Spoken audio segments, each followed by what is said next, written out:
Assieds-toi à ma droite jusqu'à ce que je mette tes ennemis pour les marchepieds de tes pieds. L'Éternel enverra de Sion la verge de ta force. Domine au milieu de tes ennemis. Ton peuple sera un peuple de franche volonté au jour de ta puissance. En sainte magnificence, du sein de l'aurore, te viendra la rosée de ta jeunesse. L'Éternel agira et il ne se repentira point. Tu es sacrificateur pour toujours, selon l'ordre de Melchisédek. Et que nos têtes devons simplement nommer dans sa présence.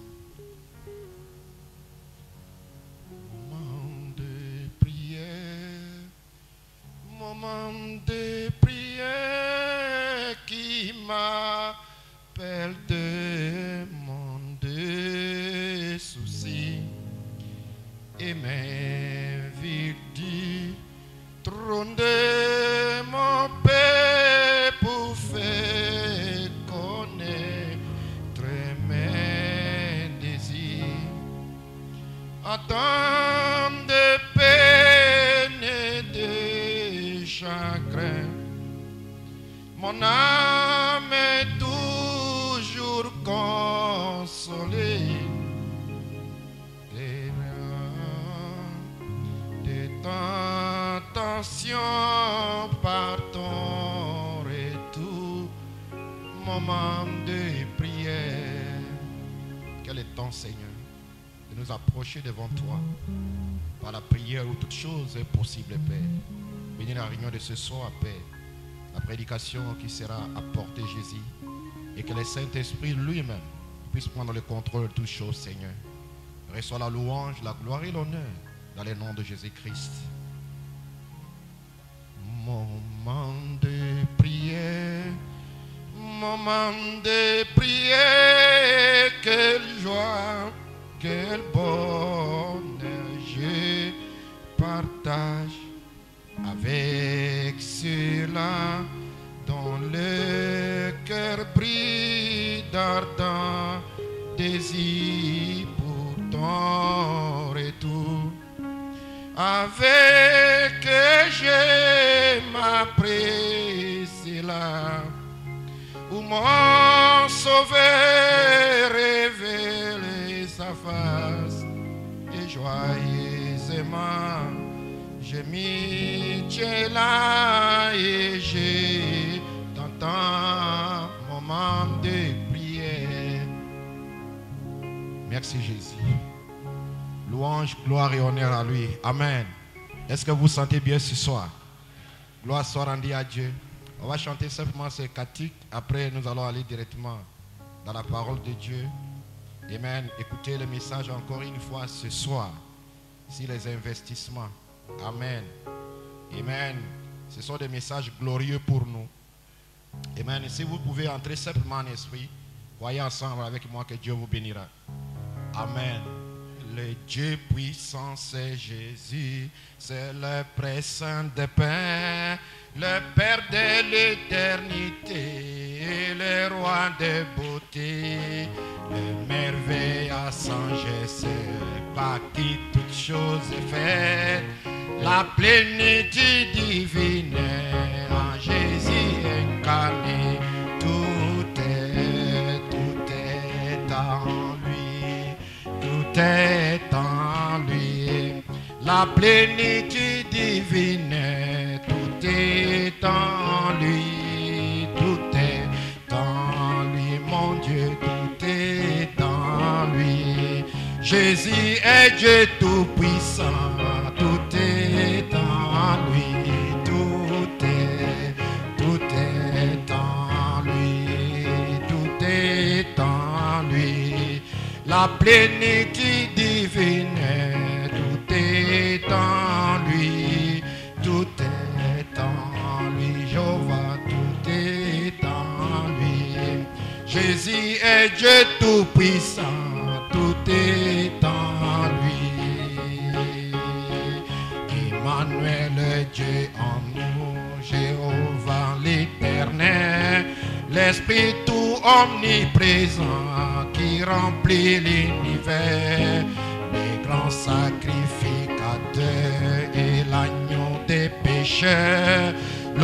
l'heure de la rédemption, qu'est béni sans son nom. Tout est en lui, Jéhovah, tout est en lui. Jésus est Dieu tout-puissant, tout est en lui, tout est en lui, mon roi, tout est en lui.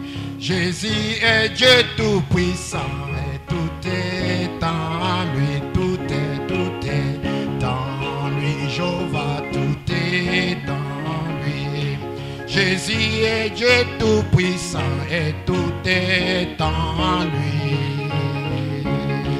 Le commencement et la fin, l'alpha et l'oméga, la vraie parole incarnée, l'ami de racheter, la sagesse et perfection, ma justice et puissance, c'est dont j'ai tout besoin, c'est trouvé à sa main, tout est en lui, Jésus, tout est en lui.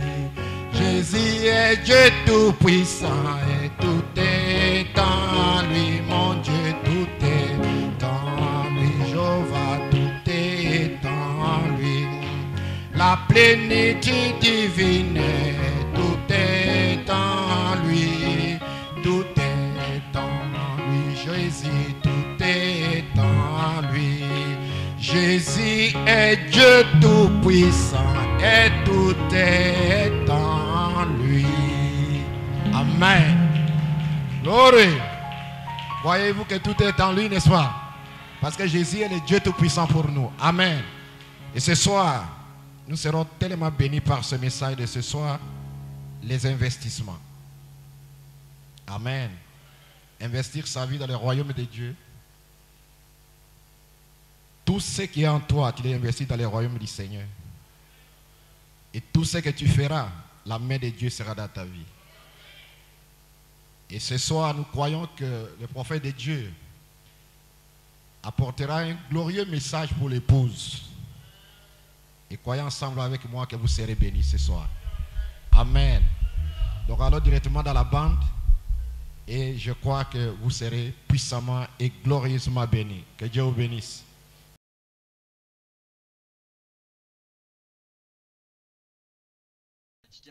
Restons simplement debout juste un instant pendant que nous le parlons maintenant avec nos têtes inclinées. Notre Père Céleste, nous sommes certainement reconnaissants pour cette nouvelle occasion où nous pouvons nous lever pour présenter l'évangile à cette ville de Chicago. Comme cela tient ces gens à cœur, ces chrétiens, de voir les leurs être sauvés. Et Père, nous savons que nul ne peut venir si toi, tu ne l'as pas premièrement attiré, a dit Jésus. Et nous croyons que pour chaque sémence prédestinée qui se trouve dans cette ville présentement, il n'y a aucun moyen de l'empêcher de recevoir la lumière de l'évangile. Tu vas l'accorder, Seigneur, tu veilleras à cela, te rassurer qu'elle y parvient, tu présenteras le message et je crois que tu en es capable et que tu amèneras à la lumière de l'évangile ceux qui sont ordonnés à le voir. Ainsi, Père, alors que nous faisons briller nos lumières et que nous conjuguons nos efforts au mieux de notre connaissance pour apporter ce glorieux évangile du temps du soir. Effectivement, les vagues du péché affluent, l'incrédulité de tous côtés. Oh, nous faisons face à beaucoup de choses horribles et nous avons l'assurance quand l'ennemi viendra comme un fleuve, la parole de Dieu élèvera un étendard contre cela, Père. Et c'est ce que tu as promis aussi. Nous te remercions et maintenant aujourd'hui, viens nous en aide alors que nous nous détendons maintenant. Je te suis reconnaissant pour le jubilé du matin, ces merveilleux cantiques et témoignages. Et maintenant, puissions-nous regarder à ta parole, Seigneur, pour en tirer la force pour la journée. Nous le demandons au nom de Jésus. Amen. Pouvez vous asseoir.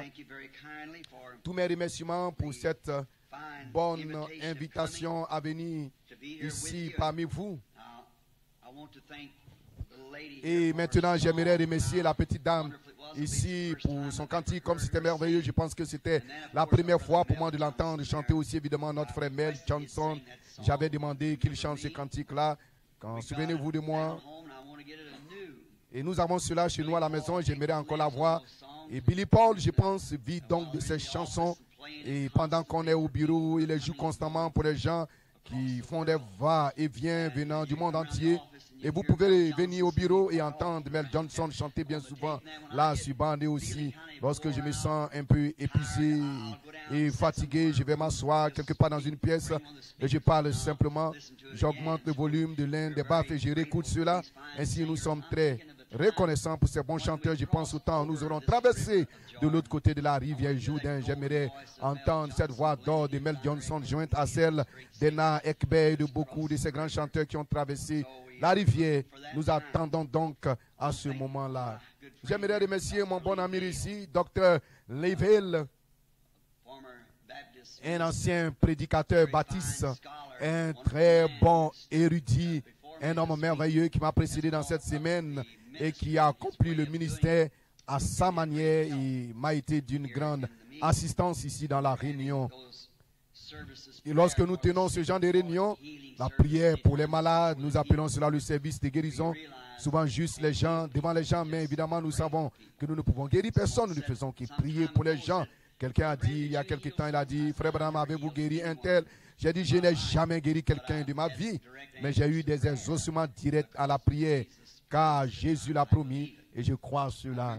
Je me rappelle le soir où la photo de ce glorieux être, le Saint-Esprit, dont il est parlé dans Exode 13, 22, je pense, au 21. La colonne de feu ira devant toi pour te guider dans le chemin. Et cette colonne de feu qui était avec Moïse les précédait. Et aussi lorsqu'il était rendu manifeste ici dans une personne appelée Jésus, qui était le Fils de Dieu. Et alors, il a dit qu'il venait de Dieu et qu'il retournait à Dieu. Puis après son retour, après l'ascension, combien c'était fort pour Saint Paul. Avant de devenir Saint Paul, il fut terrassé bien. Comme il était un juif, il ne pouvait en aucun cas appeler cela Seigneur. Seigneur, que veux-tu que je fasse? Voyez, mais il savait que c'était cette même colonne de feu qui avait suivi son peuple, ou plutôt qui avait conduit son peuple. C'est pourquoi il a appelé Seigneur, que veux-tu que je fasse? Et qui es-tu? Il a dit, je suis Jésus. Et maintenant, en ces dernières heures, de voir cela revenir auprès de nous. Et cette nuit-là, lorsqu'elle fut officiellement photographiée à Houston, au Texas, un frère, un ministre baptiste discutait avec Dr. Boswell. Beaucoup parmi vous ici étaient probablement là au sujet de la guérison divine. Il disait que j'étais un guérisseur divin. C'est Dr. Bess qui disait cela. Et j'ai dit, sur le fait de prêcher l'évangile du salut et de croire que Jésus guérit les malades, parce que la parole le dit, si cela fait de moi un guérisseur divin, cela ferait d'un homme qui croit dans le salut un sauveur divin. Parce que c'est la même parole, vous voyez. Il est Jéhovah Jireh, Jéhovah Rapha. Tous ces noms composés de la rédemption ont été identifiés en Jésus-Christ. Et c'est là qu'ils ont été manifestés et magnifiés. Ce que Dieu était là, les grands attributs de Dieu. Avant même qu'il soit Dieu, avant qu'il y ait, Dieu est un objet d'adoration avant qu'il devienne donc cela. Il était toujours Dieu, il est éternel. Et ses attributs étaient en lui et ne font que se manifester comme étant le Père, le Fils, et le Sauveur, le Guérisseur. Ce sont juste les attributs de Dieu qui se manifestent. Donc nous sommes reconnaissants d'avoir le privilège de jouir de ce bon moment de communion et d'avoir l'assurance de notre salut par les attributs de Dieu qui est le Sauveur.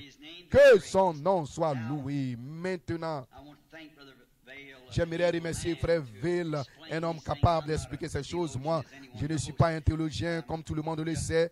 Je n'ai simplement pas reçu une instruction. J'ai entendu ce jeune frère ici qui vient de l'Institut biblique Moody s'est levé et je me suis dit, oh là là, je souhaiterais avoir l'instruction de ce jeune homme et j'espère que Dieu, pour lui avoir donné une telle vision, l'utilisera. Comme je me fais vieux, que je suis fort avancé sur la route, ce genre de jeunes gens se lèveront pour apporter cet évangile plus puissamment que maintenant, alors que les générations passent et que l'ennemi vient. Dieu continue à élever l'étendard plus haut et plus haut jusqu'à ce que finalement nous rencontrerons Christ. C'est lui que nous attendons impatiemment de voir après tout. Maintenant, cette semaine, ce sera la fin des réunions et tout le monde y est invité et même toutes les dénominations. Eh bien, je peux dis ceci pendant que j'en ai l'occasion. Ne vous mettez jamais en tête que je suis contre ces gens. J'aime ces gens. C'est le système de dénomination qui brise la communion.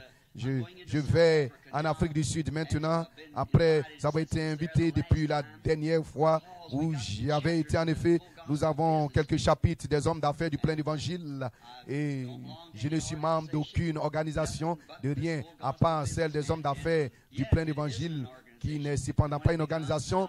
Et dès que cela le deviendra, alors évidemment, j'aurai à la quitter. C'est une organisation, un organisme, c'est une bonne chose, mais pas une organisation. Ainsi, nous, les groupes en Afrique, par exemple, sur la côte Est, ce sont les anglophones et les assemblées de Dieu, les pentecôtistes. Et sur la côte Ouest, il y a les afrikaners, ce sont les Boers, les descendants de Boers, les Allemands. Et ils ont ce qu'on appelle le AF de M, et le africain, les missions apostoliques d'Afrique. Il y en a 2 fractions parmi eux, 2 groupes. Ils baptisent un baptême train par l'un. 2 baptises, je pense 3 fois, face en avant, une fois pour le Père, une fois pour le Fils et une fois pour le Saint-Esprit, faisant de lui 3 dieux plutôt qu'un seul. Et l'autre baptise 3 fois face en arrière, au nom du Père, une fois du Fils et au nom du Saint-Esprit, baptisant à 3 différentes reprises, une fois pour le Père, une fois pour le Fils et une fois pour le Saint-Esprit. L'un d'entre eux dit, eh bien, nous sommes baptisés en sa mort et en mourant, il est tombé face en avant. L'autre dit, qui a jamais enseveli un homme sur sa face, on l'ensevelit sur son dos. C'est donc ainsi qu'ils font et chacun d'eux m'écrit des lettres et signe. La frère Branham, l'Afrique vous réclame, venez encore une fois. Mais s'il vous plaît, enseigner telle doctrine, eh bien, je ne peux pas aller sur une telle base. Vous voyez, j'ai été ordonné prédicateur et baptiste missionnaire et j'ai beaucoup de considération pour mes frères baptistes. Je les aime, mais par égard pour le don qui a été envoyé non pas aux baptistes, non pas aux presbytériens, mais à l'église. Je dois me tenir entre eux, étant indépendant, non pas indépendant d'eux, mais un frère parmi eux. Et je crois que pour le 3e puits que Jacob avait creusé, il a dit il y a la place pour nous tous. Et je crois qu'il y a de la place à la fontaine pour chacun de nous, pour quiconque le veut. Bien sûr, évidemment, je ne les appellerai pas des opposants, mais j'ai des gens qui n'acceptent pas le message. Eh bien, oh là là, je ne peux pas avoir de la rancœur contre eux. Jésus a connu la même chose à son époque. Tout le monde a connu cela. Et chaque fois qu'il y a un message de Dieu, le monde ne l'a jamais reçu. Mais cela ne suscite point la moindre amertume vis-à-vis de telles personnes, de tels gens ou de telles organisations. C'est toujours pareil. Je suis très reconnaissant pour cela. C'est l'une des évidences qui me font savoir que je suis passé de la mort à la vie. Peu importe ce que les frères font, je les aime toujours. Vous voyez, dans mon cœur, je les aime. Vous voyez, en effet, c'est un amour que Dieu a déversé dans mon cœur pour mes frères. Et maintenant, que le Seigneur accorde ses bénédictions. Et maintenant, avant que nous abordions la parole, je vais demander à un cher ami à moi, un jeune prédicateur assis ici, on dirait un complexe, sa petite femme, et lui venait tout le temps chez moi à la maison, et lui il restait assis là sans parler, il posait juste une question. Frère Branham, pensez-vous que le Seigneur m'a appelé au ministère? Et j'ai vu les potentiels que ce jeune homme a. Il est sorti d'un bon institut biblique, mais il lui manque juste une chose. C'est comme Moïse, avec toute sa formation, ce qui manquait à Moïse, le buisson Adam avait. C'est ce que frère Redel manquait. C'est ce que le buisson Adam avait. Et un jour, cela s'est enflammé. Et le frère a une église là, juste en dehors des limites de la ville, je pense, de Jeffersonville. Une bonne œuvre prospère pour le Seigneur. Et c'est l'une des églises sœurs à notre tabernacle. J'aimerais que frère Donald Riddell, je le vois aussi là derrière, se lève pour offrir la prière, pour que le Saint-Esprit se serve de la parole ce matin, comme il lui semble bon de l'utiliser. Frère Don, s'il vous plaît, pendant que nous inclinons la tête.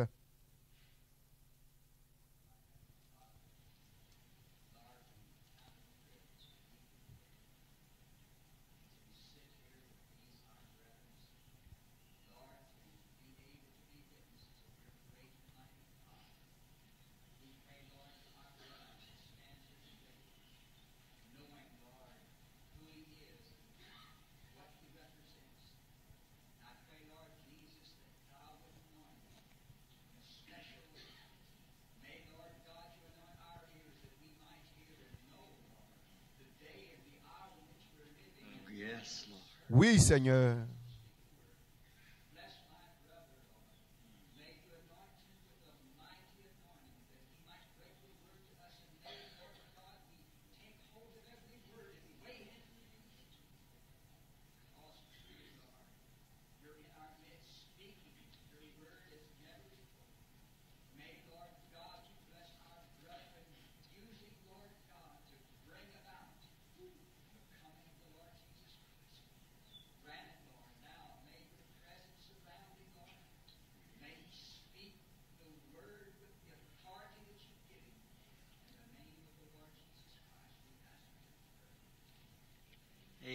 Amen.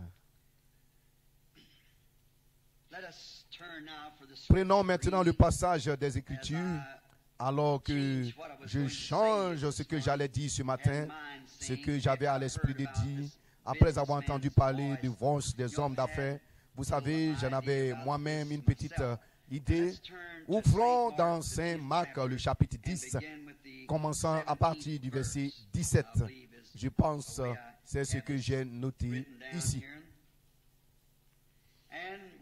Et comme Jésus se mettait en chemin, un accourut et se jetant à genoux devant lui, « Bon maître, lui demanda-t-il, que dois-je faire pour hériter la vie éternelle ?»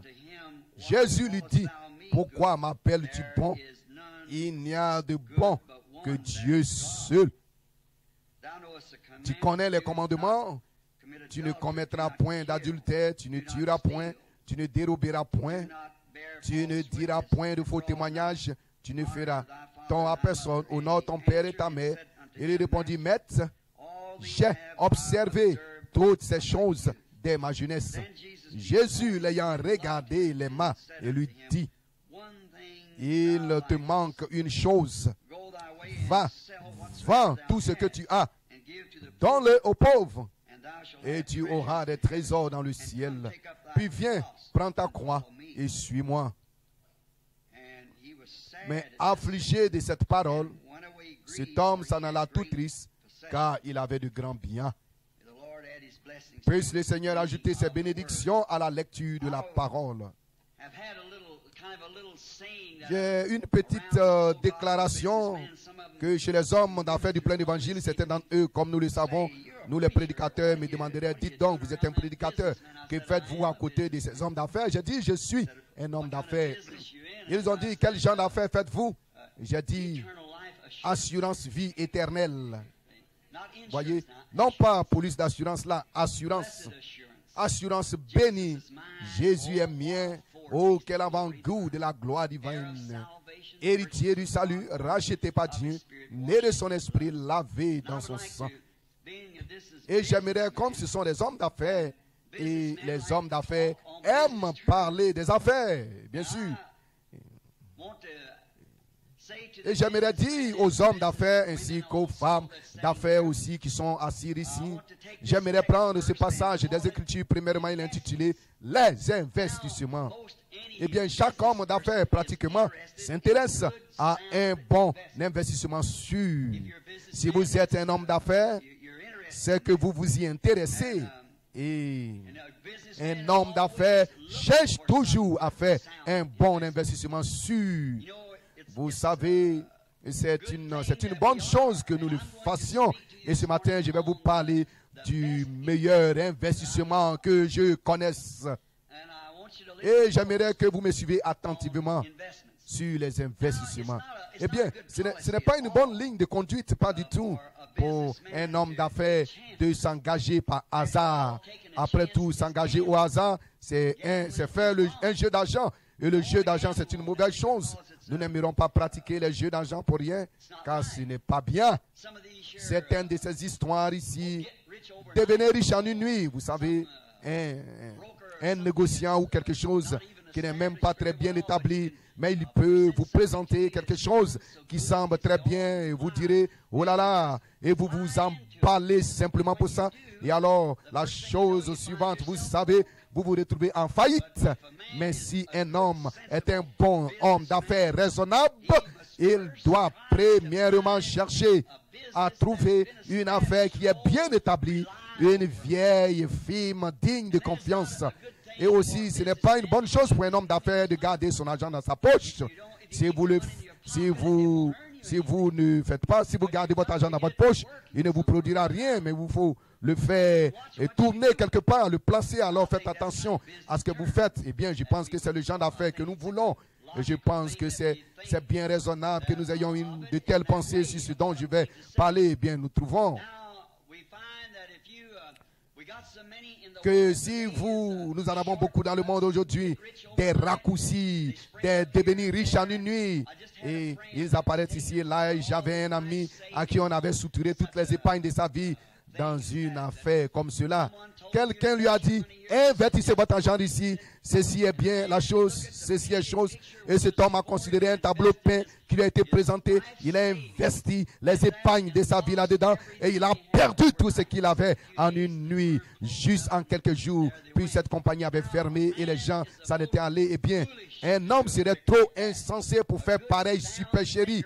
Un homme raisonnable ne ferait pas de telles affaires. Sur cette base-là, premièrement, vous devriez mener une enquête sur la compagnie avec laquelle vous allez traiter. Et si cette compagnie n'est pas bonne, peu importe combien alléchante est la proposition qu'ils vous font, vous ne devrez pas le faire. Si vous êtes un bon homme d'affaires, vous ne courez pas tel risque avec les épargnes de votre vie à investir dans une telle affaire. Et maintenant, comme j'en parle, faites un parallélisme parce qu'il y a beaucoup de ces choses religieuses qui sont apparues en ces derniers jours du genre. En fait, en une nuit, vous êtes un chanteur dans un bar ce soir et demain vous prêchez l'évangile. Je ne suis pas d'accord avec pareille chose. Non, je pense que un homme doit être premièrement éprouvé. Et je pense que c'est là que beaucoup parmi nous, les dénominations pentecôtistes, avons un peu relâché là. En effet, nous prenons une femme ce soir, c'est une stripteuse quelque part sur une estrade et le soir suivant, elle est assise ici en train de chanter quelque part et elle sort avec une Bible sur le bras. Le Seigneur m'a appelé à prêcher. Je n'en doute pas, c'est bien, mais je pense que cette femme devrait être premièrement éprouvée, c'est vrai.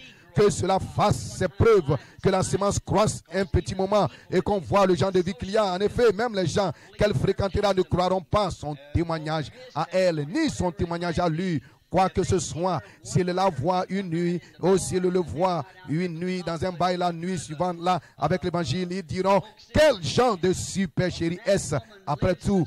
Mais que cette femme mène pendant un temps une vie à la cité parmi les gens tels qu'on voit un changement en elle, alors son témoignage subsistera. Avant cela, elle ferait mieux de juste mener la vie jusqu'à ce qu'elle soit établie. Maintenant, nous ne voulons pas de se devenir riche en une nuit. Cela, nous n'aimerons pas garder l'argent, car si vous le gardez, je vous le dis, les voleurs feront irruption et le voleront. Et si vous avez dans votre cœur quelque chose pour Dieu et que vous ne voulez pas exprimer cela et tout, et que vous continuez simplement à reporter cela bien, c'est un peu pour temps, c'est un peu plus tard, alors ce petit désir que vous éprouviez, le diable viendra voler cela. Et alors vous n'aurez plus le désir de le servir. Par conséquent, si vous avez un moindre désir, il doit y avoir quelque chose qui vous a même amené ici. Ce petit déjeuner ce matin, il y a quelque chose, la foi vient de ce qu'on entend et ce qu'on entend de la parole, il doit y avoir un désir. Sinon, vous n'essayerez même pas ici. Eh bien, ne laissez pas ce désir se réduire à une petite adhésion, à un petit serrer la main ou être aspergé ou quelque chose comme cela. Trouvons une bonne compagnie établie, quelque chose de vraiment très bien. Une bonne compagnie digne de confiance qui paye de bons intérêts. C'est comme ça que vous aimeriez faire vos investissements dans quelque chose de valable. Et je pense, la raison pour laquelle j'ai pensé à ceci ce matin, je pense pour ce groupe-ci, c'était ce jeune homme riche. Ce jeune homme riche, comme nous le connaissons, comme on l'appelle, le chef riche, c'était un jeune homme sans doute d'un bon caractère. Il avait grandi dans un bon foyer, peut-être un foyer de fervents croyants, à voir l'approche qu'il a eu vis-à-vis du Seigneur Jésus. Vous savez, Jésus lui a dit, observe les commandements. Et il a dit, j'ai fait cela, j'ai observé cela. Depuis ma jeunesse, j'ai fait cela. Vous voyez, il avait un bon passé et cela représente beaucoup. Car d'ordinaire, il n'aurait probablement jamais abordé Jésus. Mais il devait y avoir en Jésus quelque chose qui avait attiré son attention. Quelque chose de différent de ce à quoi il était habitué dans sa synagogue. En effet, vous voyez, Jésus était différent. Et comme ce jeune homme-ci venait de témoigner, celui de l'Institut biblique Moody ici, c'est une grande école. Il n'y a pas de doute à cela. Mais vous voyez un jour, il a trouvé quelque chose, vous voyez, quelque chose de différent. Et l'occasion lui a été offerte. Et ce jeune homme, il a été offert l'occasion de faire un investissement puisqu'il était un homme d'affaires de son genre, un conducteur, évidemment, il avait de grands biens. Et Jésus savait qu'il y avait un grand potentiel dans ce jeune homme. En effet, la Bible dit, l'ayant regardé, il l'aima. Il doit avoir été un bon genre de jeune gens de bon caractère et son approche était digne, était convenable. Il n'est point venu précisément dire, comme le dirait le petit Ricky d'aujourd'hui, dis donc toi, viens ici prédicateur. Ce n'était pas là son approche. Il s'est avancé, il a dit, bon maître, voyez, maître ou docteur, que dois-je faire pour hériter la vie éternelle? Eh bien, vous voyez, il avait vu en Jésus, quand bien même il avait observé le commandement, quand bien même il avait été loyal à sa synagogue et à la cause, mais cependant, il avait vu en Jésus quelque chose qui manifestait la vie. Eh bien, la loi n'avait pas de vie, pas du tout. La vie, la loi, excusez-moi, la loi n'est qu'un policier. Un policier qui vous montre vos péchés, mais elle n'a pas la grâce pour vous pardonner de votre péché. Elle ne fait que vous pointer de doigt et vous dire que vous êtes un pécheur. Et cela a été tellement perverti que ça s'est introduit dans le christianisme juste comme une formalité. Juste dire ce que nous devrions et faire une confession de credo ou de loi ou de règlement du christianisme. Et nous avons été capables, avec des intellectuels, de présenter cela au monde. Mais vous voyez, nous voyons qu'ils ne reçoivent pas cela comme ils le devraient, car cela n'a pas de vie. Voyez, il nous faut trouver quelque chose. Tout homme regarde là, au-delà du rideau, à partir de cela, quelque part au-delà d'où il est venu et où il sait qu'il doit retourner un jour. Tout le monde veut voir cela, veut savoir ce qu'il y a de l'autre côté du rideau.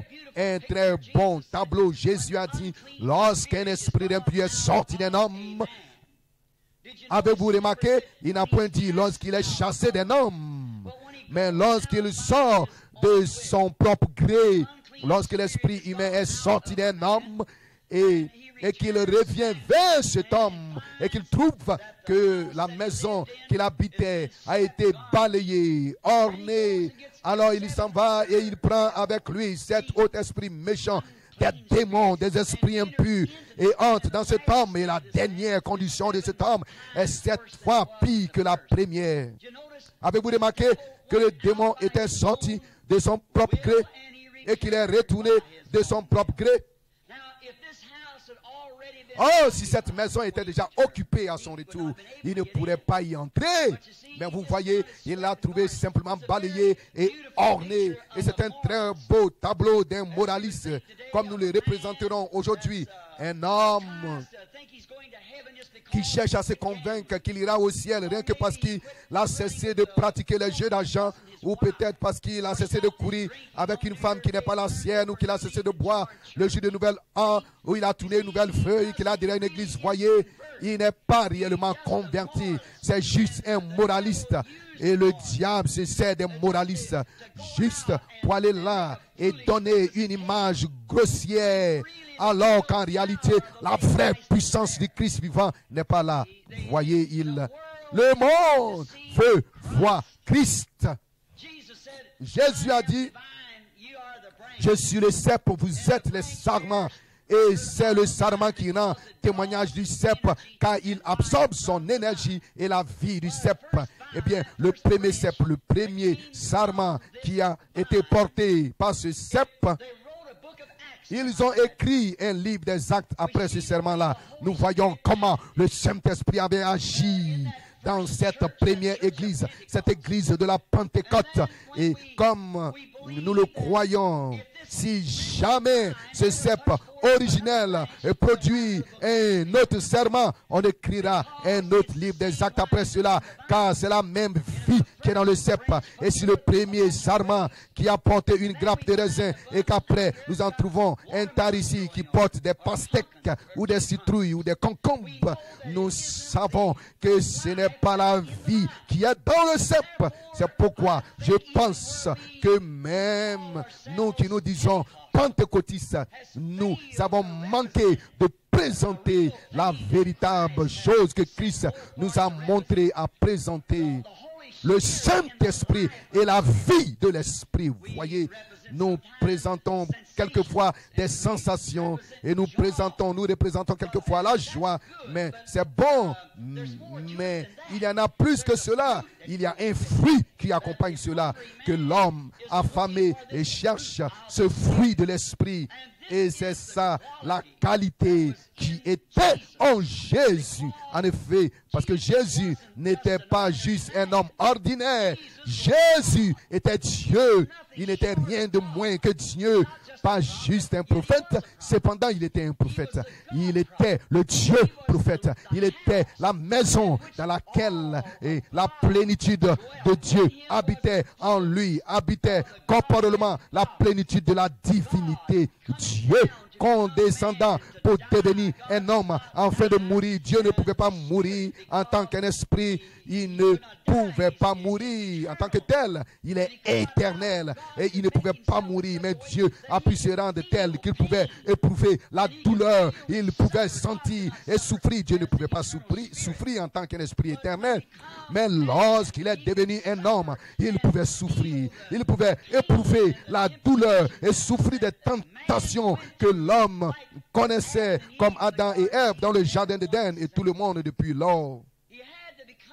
Il a dû devenir cela pour accomplir sa propre loi, pour exécuter sa propre loi sur lui-même. Il ne pouvait pas avoir été une deuxième personne. Il ne pouvait pas avoir été une troisième personne. Il ne pouvait être rien d'autre que la personne. Vous voyez, il a dû être cela. Si j'avais la juridiction, si cette assemblée ce matin, autant que lui en a sur la terre, et que je disais, si quelqu'un regarde à ce poteau, il doit mourir, et que cette jeune femme catholique assise là regarde le poteau, eh bien, je dirais, après tout, c'est une nouvelle venue ici, qu'on la fasse mourir. Mais cependant, vous voyez, j'aurais pitié de la dame. Je dirais, alors que cet homme ici meurt à sa place. Non, ça ne sera pas juste. Eh bien, si je le disais, mon fils Billy Paul, je vais faire mourir Billy Paul à sa place, ce ne serait toujours pas juste. Parce que la souffrance tomberait sur quelqu'un d'autre, m'excluant moi-même de cela. Mais l'unique moyen pour moi d'être juste, comme Dieu est juste, c'est de prendre sa place. Je dois prendre sa place. C'est pourquoi Dieu a dû être manifesté dans la chair pour souffrir la mort. C'était le seul moyen pour lui de mourir. Et par cela, il a opéré, il a manifesté la rédemption. Et ce jeune homme a vu en Jésus quelque chose qui dépassait tous les commandements. Maintenant, je réalise que ceci, gentlemen, peut-être pas selon la foi que nous essayons de représenter. Nous sommes de piètres représentants de ce dont nous essayons de parler. Je le suis moi-même avec ma tête et mon cœur incliné. Le message qui m'a été confié pour l'Église en ce jour-ci, j'en suis un piètre représentant. Et ma vie, même si j'essaie de faire ce qui est juste, j'ai mes hauts et mes bas. Mais je ne vous demande pas de regarder ce que je suis. Ce que je suis. Considérez ce que je dis, celui dont je parle. C'est le Seigneur Jésus-Christ. C'est en lui que se trouve le salut. Et ce jeune homme avait vu cela. Cet homme avait certainement Dieu en lui. Il pouvait regarder dans le cœur des gens et voir ce qui n'allait pas. Et il pouvait leur en parler. Il pouvait ressusciter les morts après qu'il fut mort. Il savait que la loi ne faisait rien de pareil. Il savait que sa propre Église n'accomplissait pas de tels miracles. Et cependant, il était conscient que le Dieu d'Abraham, d'Isaac et de Jacob était vivant. Il ne pouvait pas mourir, mais il avait vu tout ce que Dieu était dans cet homme appelé Jésus. Et son cœur a eu soif de cela. Et il a reconnu cela, quand bien même qu'il était un membre d'église, un bon membre d'église. Peut-être que son père était l'un des grands administrateurs ou l'un des grands dirigeants ou quelqu'un au conseil. Et le jeune homme avait été élevé selon la loi. Il avait observé cela avec révérence. Il lui respectait cela. Et cependant là, au fin fond de son cœur, il y avait quelque chose qui aspirait à trouver quelque chose de plus plus. Et j'espère que cela est dans le cœur de chaque homme et de chaque femme ici présent ce matin. Trouvez quelque chose de réel. Ne l'oubliez pas, vous ne pourrez pas revenir. Essayez une seconde fois. Il vous faut recevoir cela maintenant, car l'arbre tombe du côté où il penche. Il n'y a pas de passage de culture pour soutenir une repentance dans l'au-delà. C'est maintenant votre temps, peu importe combien cela devient populaire aujourd'hui. Un purgatoire quelque part, ça n'existe pas. Cela n'existe pas dans la Bible. Cela a été écrit dans l'un des livres de Maccabée, l'une l'autre chose comme cela. Ça n'a pas été ajouté à ça. Et regardez, c'est dans ce seul livre-là que le purgatoire est mentionné, alors que le reste de la Bible n'en parle pas. Et après tout, Jésus, en parlant de ce jeune homme, à sa mort a dit, après la mort, il y avait un grand abîme qu'aucun homme n'a jamais traversé, ne traversera jamais.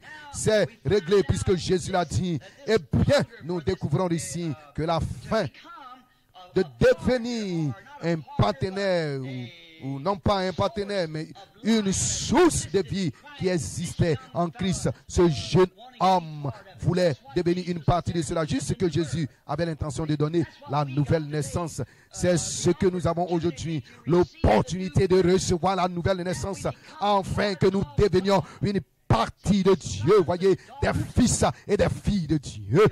Comprenez-vous? Remarquez, c'est juste comme un péché. L'Église a longtemps oublié sa place. La dénomination, en s'éloignant aveuglement de ceci, sous la conduite aveugle d'un aveugle. Regardez, si j'avais une goutte d'encre noire dans mon stylo ici, et que j'avais cette coupe pleine de décolorants ou un banquet plein de décolorants placés ici, ce que les femmes utilisent, et bien autrefois, ce décolorant, et bien, lorsque j'attrapais quelque chose sur ma chemise, quand j'étais juste un petit garçon, maman prenait l'huile du charbon ou l'essence de térébétine ou quelque chose comme cela et mettait cela dessus, cherchant à enlever la couleur de la tache. Elle ne faisait que répandre cela, mais tout cela ne formait pas une seule tache. Mais aujourd'hui, on a fabriqué un produit appelé le décolorant. Et oh là là, ce décolorant ôterait la tache immédiatement. Eh bien, il y avait une loi de Dieu qui, sous le sang de l'agneau, n'enlevait pas le péché. Elle ne faisait que répandre cela. Et lorsqu'un homme avait péché, il traversait le grand gouffre et il s'éloignait par le péché. Il se séparait de Dieu sans un chemin de retour. Mais Dieu, grâce à sa miséricorde, avait accepté un substitut. Et ce substitut a duré des milliers d'années. Mais il n'était pas le péché. Il ne faisait que couvrir le péché. Mais lorsque ça n'a pas été, mais Dieu, par sa puissance créatrice, a créé une cellule de sang en dehors du désir sexuel dans le sein de la Vierge. Cela ne couvre pas seulement le péché, mais cela ôte le péché. Il éloigne tellement que Dieu ne s'en souvient plus jamais. Il ne jette pas un pont sur le gouffre, mais il ôte le gouffre. Faites tomber cette petite goutte d'encre dans cette bouteille de décolorant ou de je ne sais quoi. Ça puisse être, vous ne trouverez jamais cette couleur-là. D'où venait la couleur? Eh bien, nous voyons que lors de la fabrication de la couleur, je ne m'y connais pas, je ne suis pas un chimiste, mais je dis tout simplement, s'il y a un chimiste assis, si vous pourrez penser que je suis mentalement dérangé ou que je ne sais pas de quoi je parle, puisque j'ai utilisé tes thèmes, mais juste pour vous faire savoir ce que je veux dire, disons que la couleur, pour commencer, nous dirons que cela est venu, c'est une espèce d'acide. Eh bien, d'où est venu l'acide? Remontons avec cela et disons que c'était un type d'acide qui s'est allié à un autre type d'acide pour former une couleur. En fait, il n'existe qu'une seule couleur originelle et c'est le blanc. Nous le savons tous, les autres sont des dérivés. La seule couleur, c'est le blanc, c'est l'unique et véritable couleur qui existe. Eh bien, maintenant, nous découvrons que cette chimie, nous allons vite examiner cela juste un instant, nous voyons que peut-être que cela s'est transformé en atome. Nous dirons atome B1 multiplié par atome BC multiplié par 4, ça donne le noir. Et si c'était un atome B8, cela donnerait le rose. Et ensuite, molécule autant, ça donne le noir. Eh bien, c'est la preuve qu'il y avait derrière ça une intelligence qui a noirci cela. Et alors, si vous allez au-delà de cela, au-delà, tant que c'est une création, cela doit provenir d'un créateur. Il ne peut pas exister de création sans un créateur. Et nous voyons donc que lorsque ceci apparaît de toute couleur, est une perversion. Et tout en dehors du pur Fils de Dieu, sans mélange, est une perversion. Et le péché, c'est quoi? C'est la justice pervertie. Qu'est-ce que l'adultère? C'est un acte que Dieu a ordonné juste pour remplir la terre qui a été pervertie. Qu'est-ce que le mensonge? C'est la vérité mal présentée. Et si vous voyez, le tout est donc une perversion. Et la couleur originelle est le blanc. Nous devons rendre ceci blanc, potentiel noir. Cela a été perverti quelque part. Et lorsque ça tombe ici dedans, cette encre tombe dans le décolorant. Cela le ramène et ça redevient blanc comme le décolorant. Et cela devient blanc. Vous ne le trouverez plus. Et c'est parti. C'est fini. Eh bien, toutes vos sensations, comme nous les pentecôtistes, nous aimons sauter et crier. Moi aussi, je crois que c'est bien. Nous aimons parler en langue. Je crois que c'est un don de Dieu. Le diable peut imiter tout ce que vous pouvez manifester de ce genre. Mais remarquez, c'est donc la preuve que quelque chose cloche. La vie de Christ ne coule pas dans l'église comme elle le devrait. Le corps, l'épouse, n'évolue pas comme elle le devrait. Elle a maintenant fini par s'encrasser quelque part. Remarquez, lorsque vos péchés sont confessés et que vos péchés tombent dans le décolorant, le sang du Fils de Dieu, cela remet tellement le péché que c'est jeté dans la mer de l'oubli de Dieu et cela ne peut plus jamais remonter au souvenir de Dieu, à sa vue. Alors, qu'est-ce que cela fait d'un homme? Un fils de Dieu. Dieu ne se souvient plus jamais de vous comme d'un pécheur.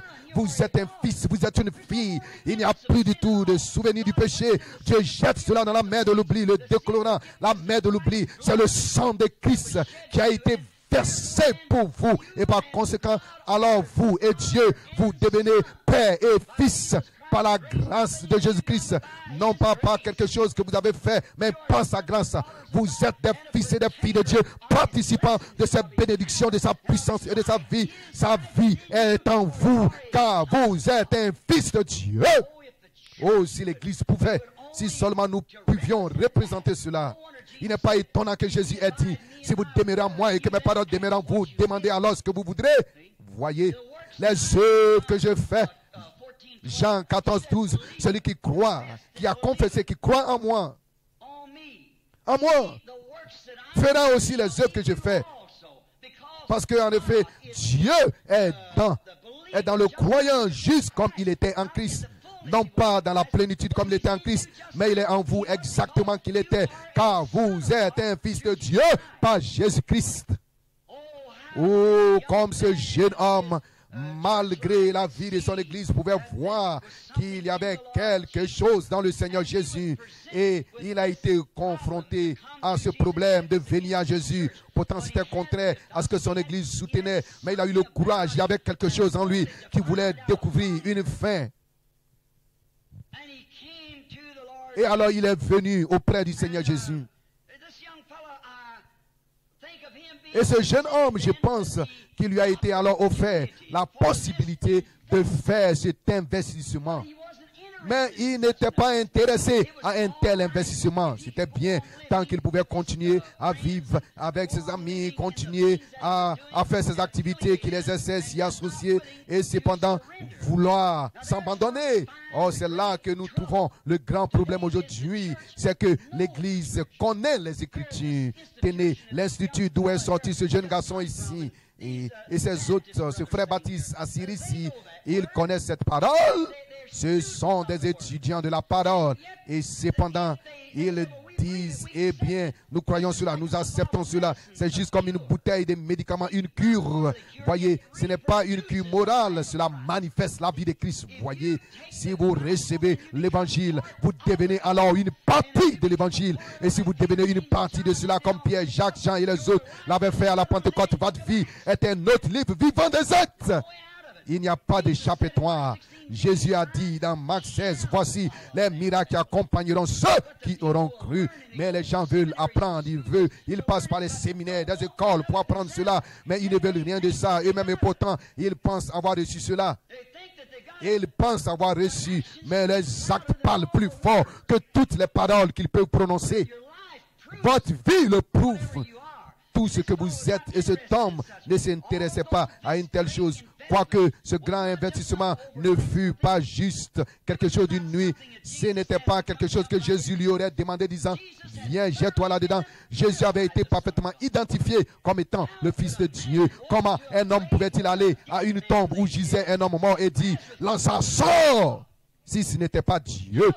Comment un homme pouvait-il se tenir sur une barque alors que 10 000 démons de la mer juraient de le noyer, lui et ses disciples, cette nuit-là? Et comment pouvait-il placer son pied sur le bastingage de la barque, lever les yeux et dire, silence, tais-toi? Et les vagues lui obéissaient. Comment un homme pouvait-il regarder dans le cœur humain et dire, tu as fait telle chose? Ça devait être Dieu. C'était parfaitement identifié. Il ne lui avait pas été demandé de faire juste un investissement dans quelque chose, juste une pensée mythique ou un quelconque culte. Cela avait été parfaitement identifié là où son investissement devait être fait. S'il pouvait dire, bien, je ne connais pas ça. Mais vous voyez, il avait appelé bon maître. Il savait qu'il y avait quelque chose, mais cependant, il n'était pas prêt à prendre le médicament quand Jésus lui avait demandé quelque chose à faire. Et c'est là que se trouve le problème pour les hommes aujourd'hui. Ils croient que Dieu existe. Aucun homme jouissant d'une bonne intelligence n'ignore que Dieu existe. En effet, s'il ne reconnaît pas Dieu, la Bible dit clairement qu'il est détraqué. Il est fou, voyez. La Bible dit, le fou dit dans son cœur que Dieu n'existe pas. Eh bien, mais même s'il croit que Dieu existe, mais cependant, il n'est pas disposé à se séparer comme Jésus l'exigeait de ce jeune homme riche pour faire ses investissements. Il avait vu en Jésus quelque chose que les autres hommes n'avaient point vu. Il avait vu que Jésus avait quelque chose que ses sacrificateurs n'avaient pas. Il avait vu quelque chose que les rabbins, les docteurs, personne parmi eux n'avaient. Mais il avait identifié cela en Jésus et il avait reconnu que c'était Dieu. Mais il s'est dit, eh bien, si je peux entrer, eh bien, sans devoir faire tout cela, je l'ai découvert. Mais il a découvert qu'il n'y avait qu'un seul chemin à suivre. Et c'est là que le monde doit tirer des leçons aujourd'hui, que Christ est ce chemin-là. Pas une église, pas une affiliation, pas une dénomination, quelque bonne soit-elle. Je n'ai rien contre cela sous cet angle. Mais cependant, vous devez vous rendre compte que c'est Christ, la nouvelle naissance. Hommes, vous les hommes d'affaires de cette ville, je ne condamne pas vos églises. Alors que vous êtes assis ici, nous apprécions votre présence ici. Mais j'essaye de vous vendre une assurance ce matin. Je ne cherche pas à vous la vendre. Je suis un représentant de cette compagnie. Et j'aimerais vous dire que la police d'assurance est gratuite. Voyez, cela a été bien identifié si c'était aujourd'hui que Jésus-Christ est le même hier, aujourd'hui, éternellement. À partir de ses œuvres, ses mêmes signes, son même évangile, la même parole de Dieu. Il est parfaitement identifié tel qu'il était autrefois. Maintenant, vous êtes ici ce matin pour une bonne raison. Voyez, pourquoi êtes-vous ici après tout? Il y a là-dedans un petit tintement qui vous parle bien. Je ne vous parle pas de quitter votre église. Rentrez à votre église étant devenu une personne meilleure que vous ne l'étiez.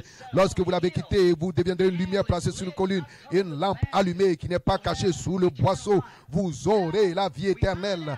Nous voyons que cela ramène un homme là où les gens sont aujourd'hui. Et la Bible dit ici, et j'ai noté ici un passage des Écritures auquel j'aimerais me référer. Jésus a dit dans Apocalypse chapitre 3, au sujet de l'église de Laodicée. L'église de Laodicée, c'est le dernier âge de l'église. Et nous croyons tous que nous vivons au temps de la fin et que celui-ci est le dernier âge de l'église. Maintenant, comparez cet âge de l'église avec ce jeune homme riche. Comparez-les. Eh bien, Jésus n'a-t-il pas dit que l'église de Laodicée était riche, qu'elle s'était enrichie, qu'elle n'avait besoin de rien? N'est-ce pas là la condition de l'église aujourd'hui? Et pourtant, Christ s'est manifesté au cours des 3 âges de l'église.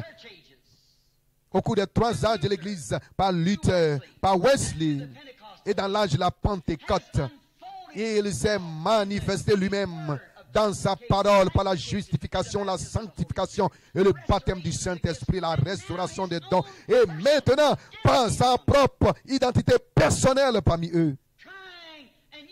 Essayant, et vous, jeune chef riche, homme d'affaires de Chicago ce matin, voyez, Laodicée, nous voyons dans tous les autres âges de l'église que Jésus était toujours dans l'église. Mais dans l'âge de l'église de Laodicée, il est dehors, frappant à la porte et cherchant à entrer.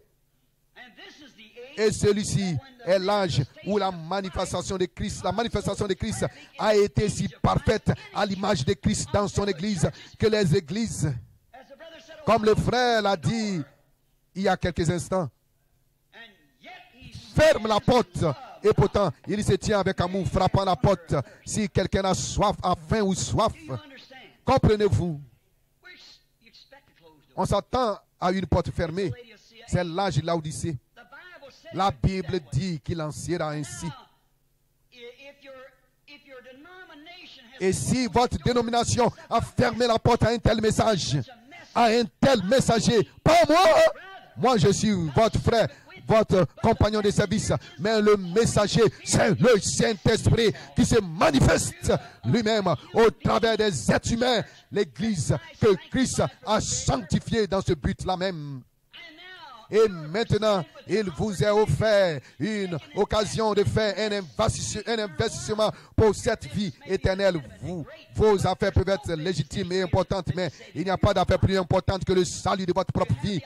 Vous avez la possibilité. Or, votre église peut le mettre dehors, mais en tant qu'un groupe. Mais Jésus n'est jamais venu juste pour une église, juste pour un quelconque groupe. Il est venu pour des individus. Vous recevrez le Saint-Esprit, vous en tant qu'individu.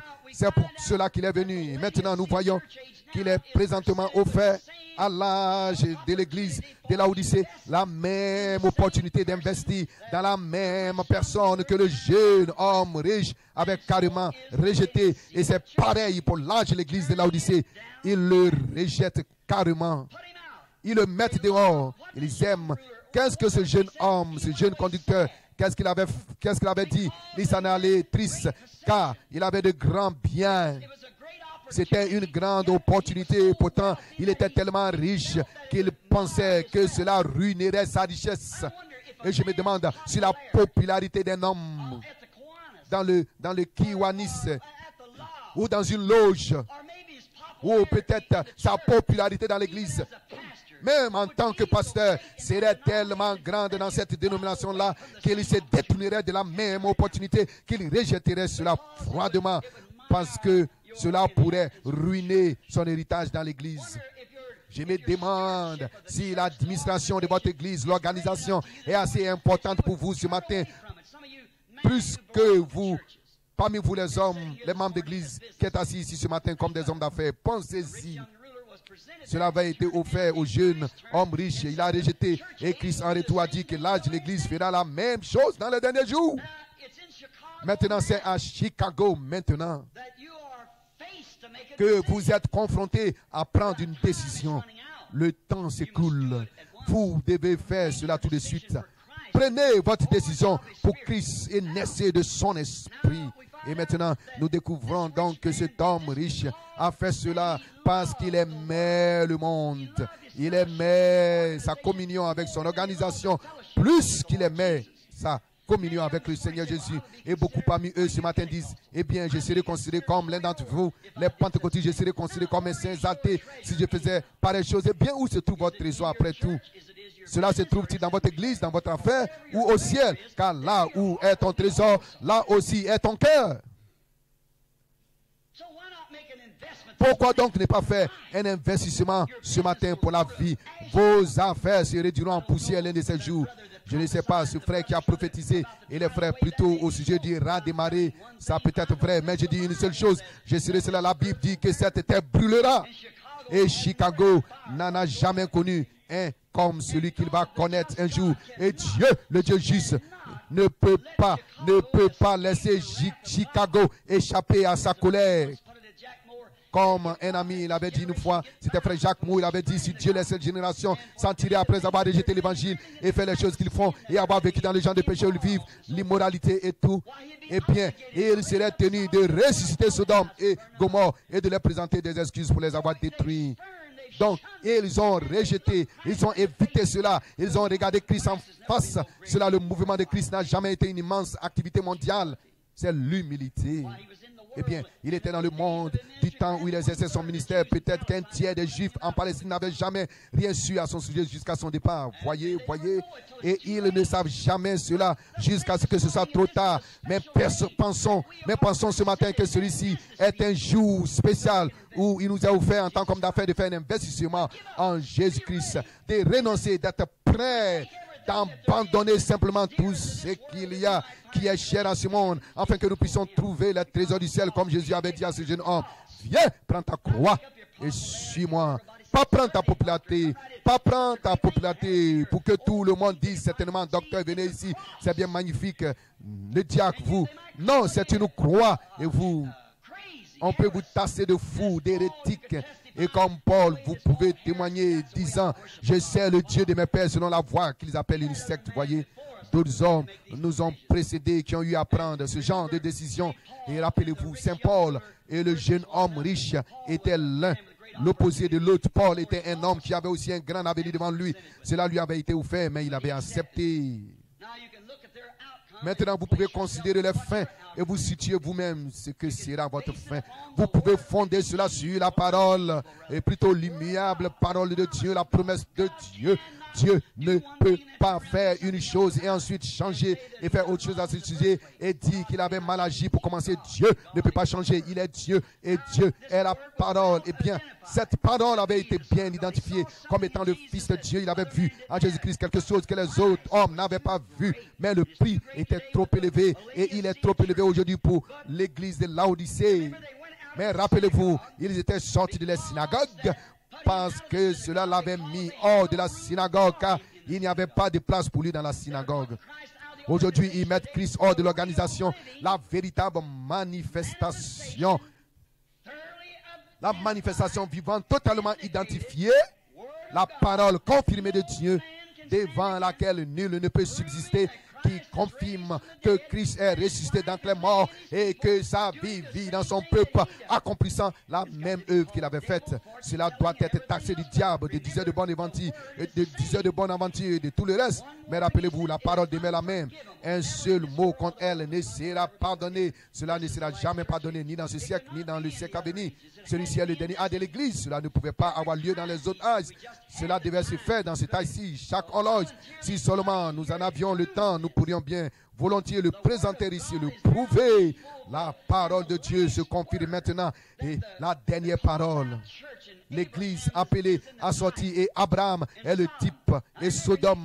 Maintenant, rappelez-vous, il a donné un tableau très net de Sodome, voyez-vous. Eh bien, il a dit ce qui arriva du temps de Sodome, du temps de Lot. Considérez Billy Graham moderne, les anges, les messagers là à Sodome, appelant les gens à sortir, voir si on peut y trouver 40 justes. Et Dieu voulait même faire des compromis à 10, et pourtant, on ne pouvait pas en trouver. Ce grand évangéliste, Billy Graham et Jacques Schuller de chez vous, les méthodistes, et Oral Robert de chez vous, les pentecôtistes. Cela à Babylone, dans ces organisations qui collaborent. Mais rappelez-vous, Abraham ne représentait aucune de ces choses. Il n'était pas dans une ville. Il cherchait un royaume. Et il avait avec lui un groupe. Et il y en a eu un parmi les trois qui resta derrière et lui montra le signe de qui il était. Avec son dos tourné à la tente, il a su ce que Sarah disait dans la tente. Le discernement de l'esprit. Jésus a clairement dit, rappelez-vous, donc c'était, il n'y a plus un autre signe qui a été accompli jusqu'à ce que Sodome fût brûlé. La dernière chose que l'Église va voir, c'est Christ manifesté dans sa puissance, dans la plénitude et dans son Église, juste avant que le feu tombe. Rappelez-vous, c'était le temps de Lot que le feu était tombé du ciel. Pas jadis, du temps de Noé, là où il y avait de l'eau. Mais Christ a montré le type du ministère qu'il y avait du temps de Lot. Aujourd'hui, nous voyons le Saint-Esprit agir dans son Église. De la même manière, nous la trouvons dans la condition de Laodicée, exactement comme autrefois. Maintenant, voyons ici pourquoi cet homme n'a pas voulu investir dans cette police d'assurance, devenir un détenteur, parce qu'il y avait trop de choses qu'il ne voulait pas abandonner. Et c'est cela le problème de l'Église aujourd'hui. Il n'y a pas un homme dans son bon sens, un pape, un potentat ou n'importe quoi d'autre qui puisse se tenir là et nier que Jésus-Christ n'a pas dit « Voici les miracles accompagnant ceux qui ont cru. » Jusqu'à quand? Pas tout le monde, à toute création.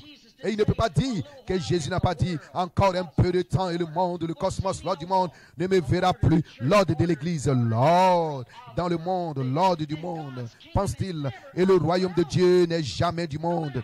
Peu importe combien d'intellectuels vous pouvez susciter, je ne condamne pas ces gens, mais je cherche à vous montrer une supercherie que Satan a faite.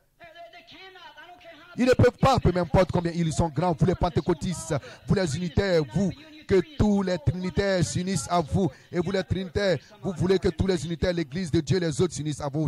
30 et quelques organismes et deviennent une seule. Vous, les méthodistes, les baptistes, les autres, c'est pareil. Ce conseil œcuménique qui vient de se réunir là cette semaine pour discuter des problèmes, ils veulent tous s'unir. Cela est une seule chose et ils le feront. La Bible dit qu'ils le feront, qu'ils formeront une image à la bête. Voyez-vous l'origine du véritable arrière-plan. Une bête est une puissance, elle deviendra une puissance, mais ce serait une puissance méchante.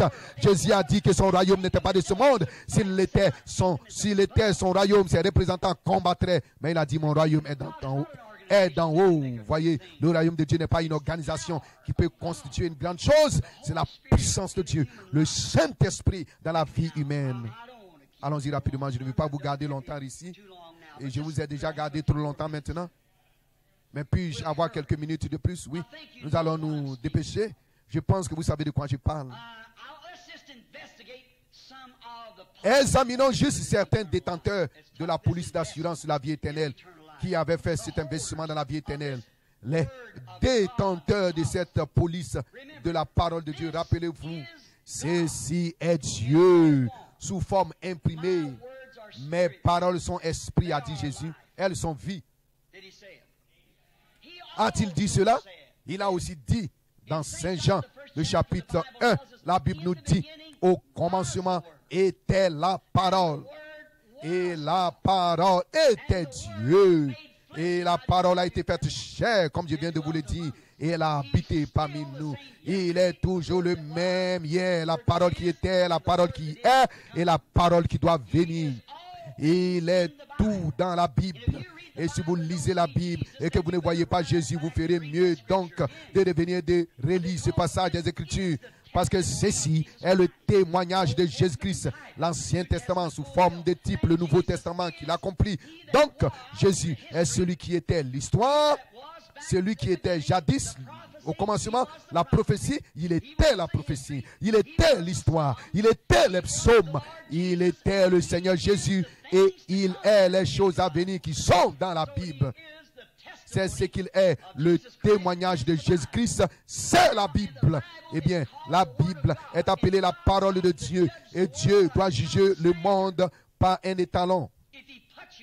Et si vous a placé ici et qu'il va vous juger, alors il doit y avoir un étalon, vous direz, par Jésus-Christ, tout le monde a sa conception de cela. Cette petite dame ici, la catholique, mes ancêtres étaient catholiques aussi, vous comprenez. Je suis irlandais, remarquez. Donc, l'église catholique dit que c'est elle l'église. Eh bien, regardez, il y a diverses sortes d'églises catholiques. Parmi lesquelles, laquelle parmi les églises catholiques? Si c'est la romaine, alors la grecque orthodoxe est perdue. Si c'est la grecque orthodoxe, alors les romains sont perdus. Si ce sont les luthériens, alors les méthodistes sont perdus. Si ce sont les méthodistes, les baptistes sont perdus. Si ce sont les pentecôtistes, alors les autres sont perdus. Mais si ce sont les presbytériens, alors les pentecôtistes sont perdus. Vous voyez, il y a trop de confusion. Vous ne pouvez pas comprendre cela. Laquelle est dans le vrai? Il n'y en a aucune parmi elles qui soit dans le vrai. Jésus a dit, je suis le chemin et il est la parole, la vérité et la vie. Nul ne peut venir si ce n'est pas cela. Pas par votre église, pas par votre credo, par votre prière. Vous devez venir par Jésus. Il est Dieu. Il est la parole, il est le chemin, il est la vérité, il est la vie. Et si une lampe est placée ici, non allumée, que vous l'allumez, elle éclairera. Que reflétera-t-elle? La même lumière qu'elle avait reflétée la première fois qu'on avait allumé. Et lorsque l'évangile est manifesté, il est le même hier, aujourd'hui et éternellement. Voyez-vous cela? Maintenant, examinons certains détenteurs, et voyons ce qui était arrivé là à leur époque, des grands intellectualismes juste pendant les 10 ou 15 prochaines minutes, et nous allons terminer. Noé fit un investissement dans une promesse de Dieu, la parole de Dieu. Et rappelez-vous, c'était la parole de Dieu dans laquelle Noé avait investi. Et pourtant, aussitôt qu'un homme fait un investissement, rappelez-vous, Satan va venir là pour vous arracher cette police d'assurance sur le peu. Il est écrit, l'homme ne vivrait pas de pain seulement, ça c'est la vie naturelle, mais de toute parole qui sort de la bouche de Dieu, pas juste une partie de cela, un petit morceau ici et là, mais toute parole, l'homme vivra du pain de la vie. L'homme vivra du pain de la vie. Et la parole de Dieu, c'est quoi? C'est la vie, l'esprit, la vie. Et lorsqu'elle est manifestée, celui qui croit en moi fera aussi les œuvres que je fais. Il en fera davantage, car je m'en vais au Père.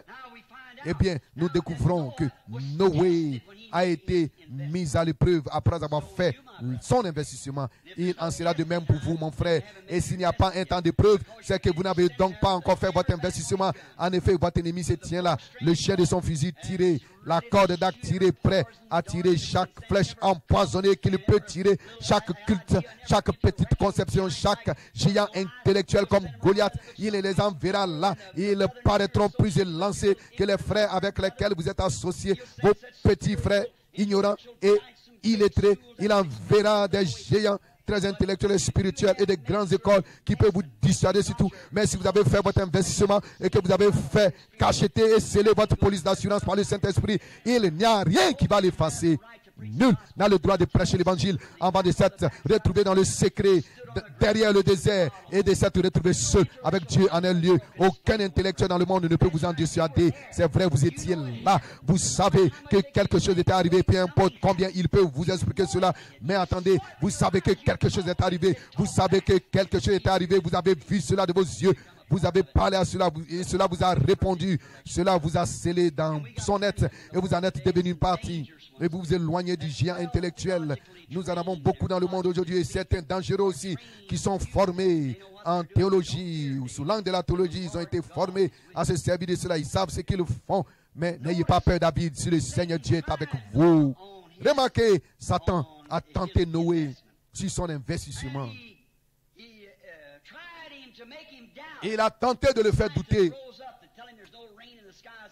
Les hommes de science se sont levés pour dire qu'il n'y avait pas de pluie au ciel. Et il y a eu des moqueurs au temps de Noé. Eh bien, s'il y a eu des moqueurs à cette époque-là, au temps de la fin plutôt, à cause des investissements que les hommes avaient fait dans leur cœur de croire la parole de Dieu. Il y a aujourd'hui des moqueurs de la parole pour faire qu'elle ne paraît pas insensée. Mais vous voyez, vous n'êtes pas censé utiliser vos propres facultés. Vous direz, je pensais, je pense. Vous n'avez pas de pensée. Vous n'en aurez pas. La Bible dit, ayez en vous la pensée qui était en Christ. Et il faisait toujours ce qui était agréable au Père, car il était la parole, vous voyez. Ainsi, nous n'avons pas de pensées qui viennent. Nous devons simplement croire ce qu'il a dit. Vous direz, eh bien, je ne peux pas expliquer cela. Non, si vous le pouviez, alors vous pourriez expliquer Dieu. On ne connaît pas Dieu par la conception intellectuelle. On connaît Dieu par la foi. C'est l'unique moyen pour vous de savoir comment croire en Dieu juste. Vous ne pouvez pas expliquer cela. Nul ne le peut. Ce n'est pas à vous de le faire. Non, personne ne peut expliquer Dieu. Dieu est au-delà de toute explication. Il vous faut croire en lui. Ça ne serait plus une fois. Eh bien, il vous faut croire cela. Et alors, le grand investissement de Noé paya un jour.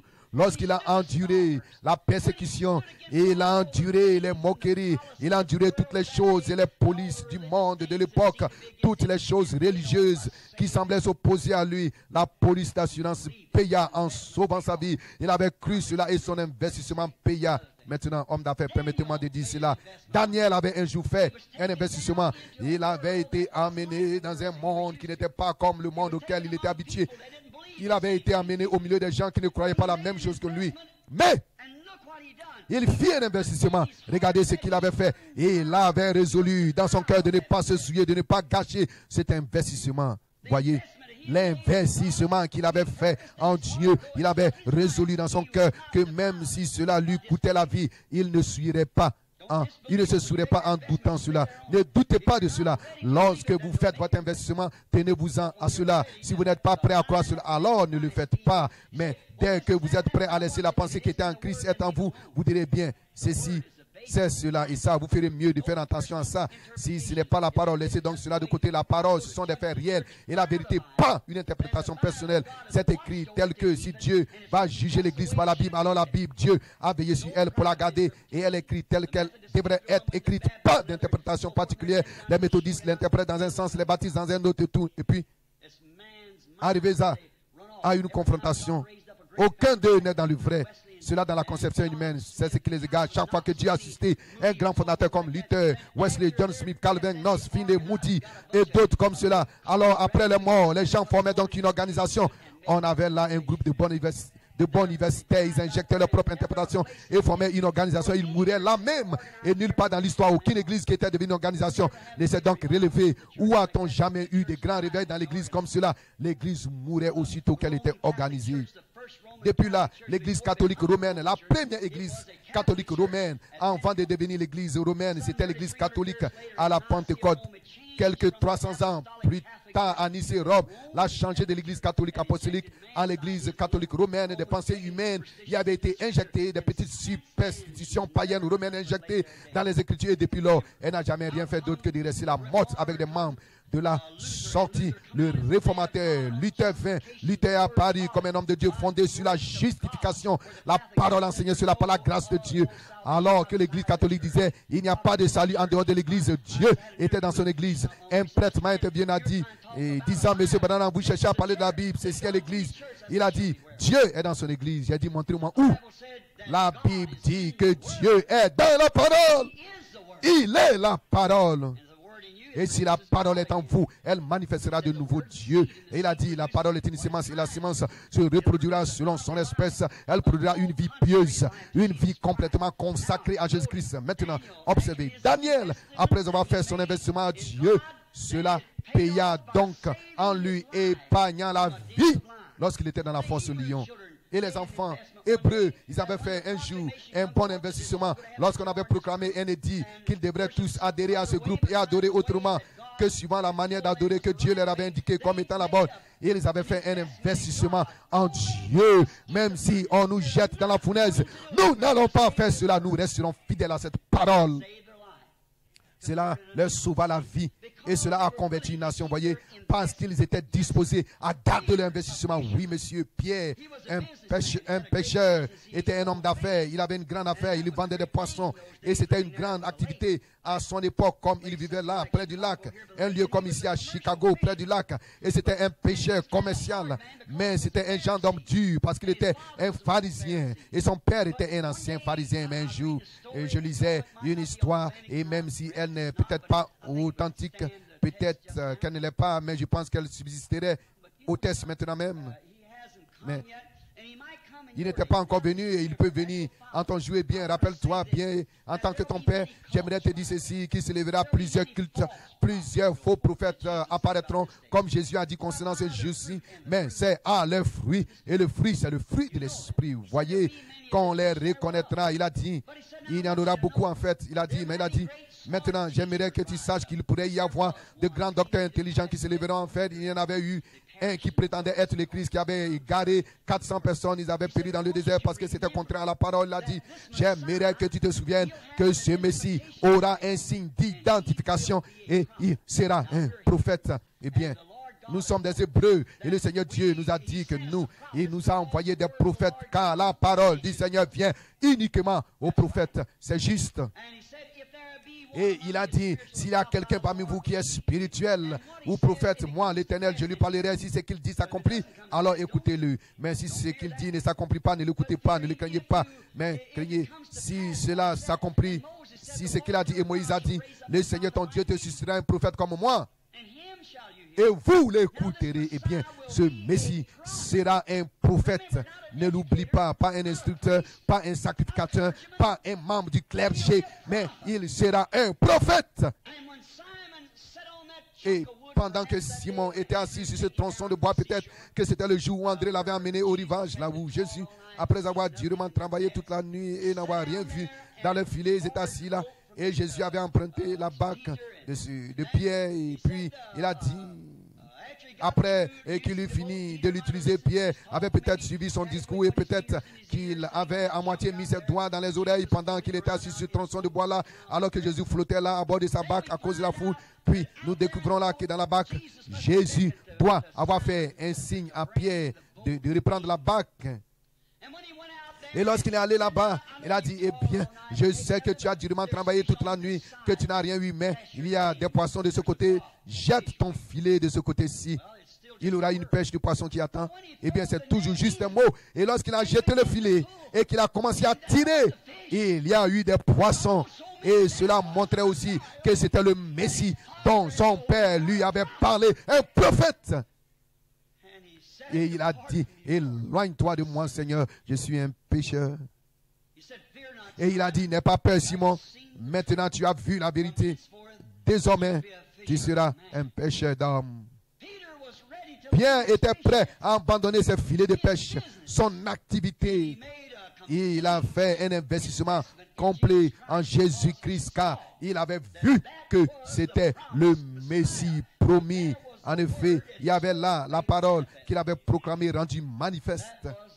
Et c'était là le Messie. Il savait que c'est ce que la parole disait et que son vieux père pharisien lui avait dit, que le Messie serait la parole incarnée et qu'il serait un prophète qui accomplirait cette promesse du Messie.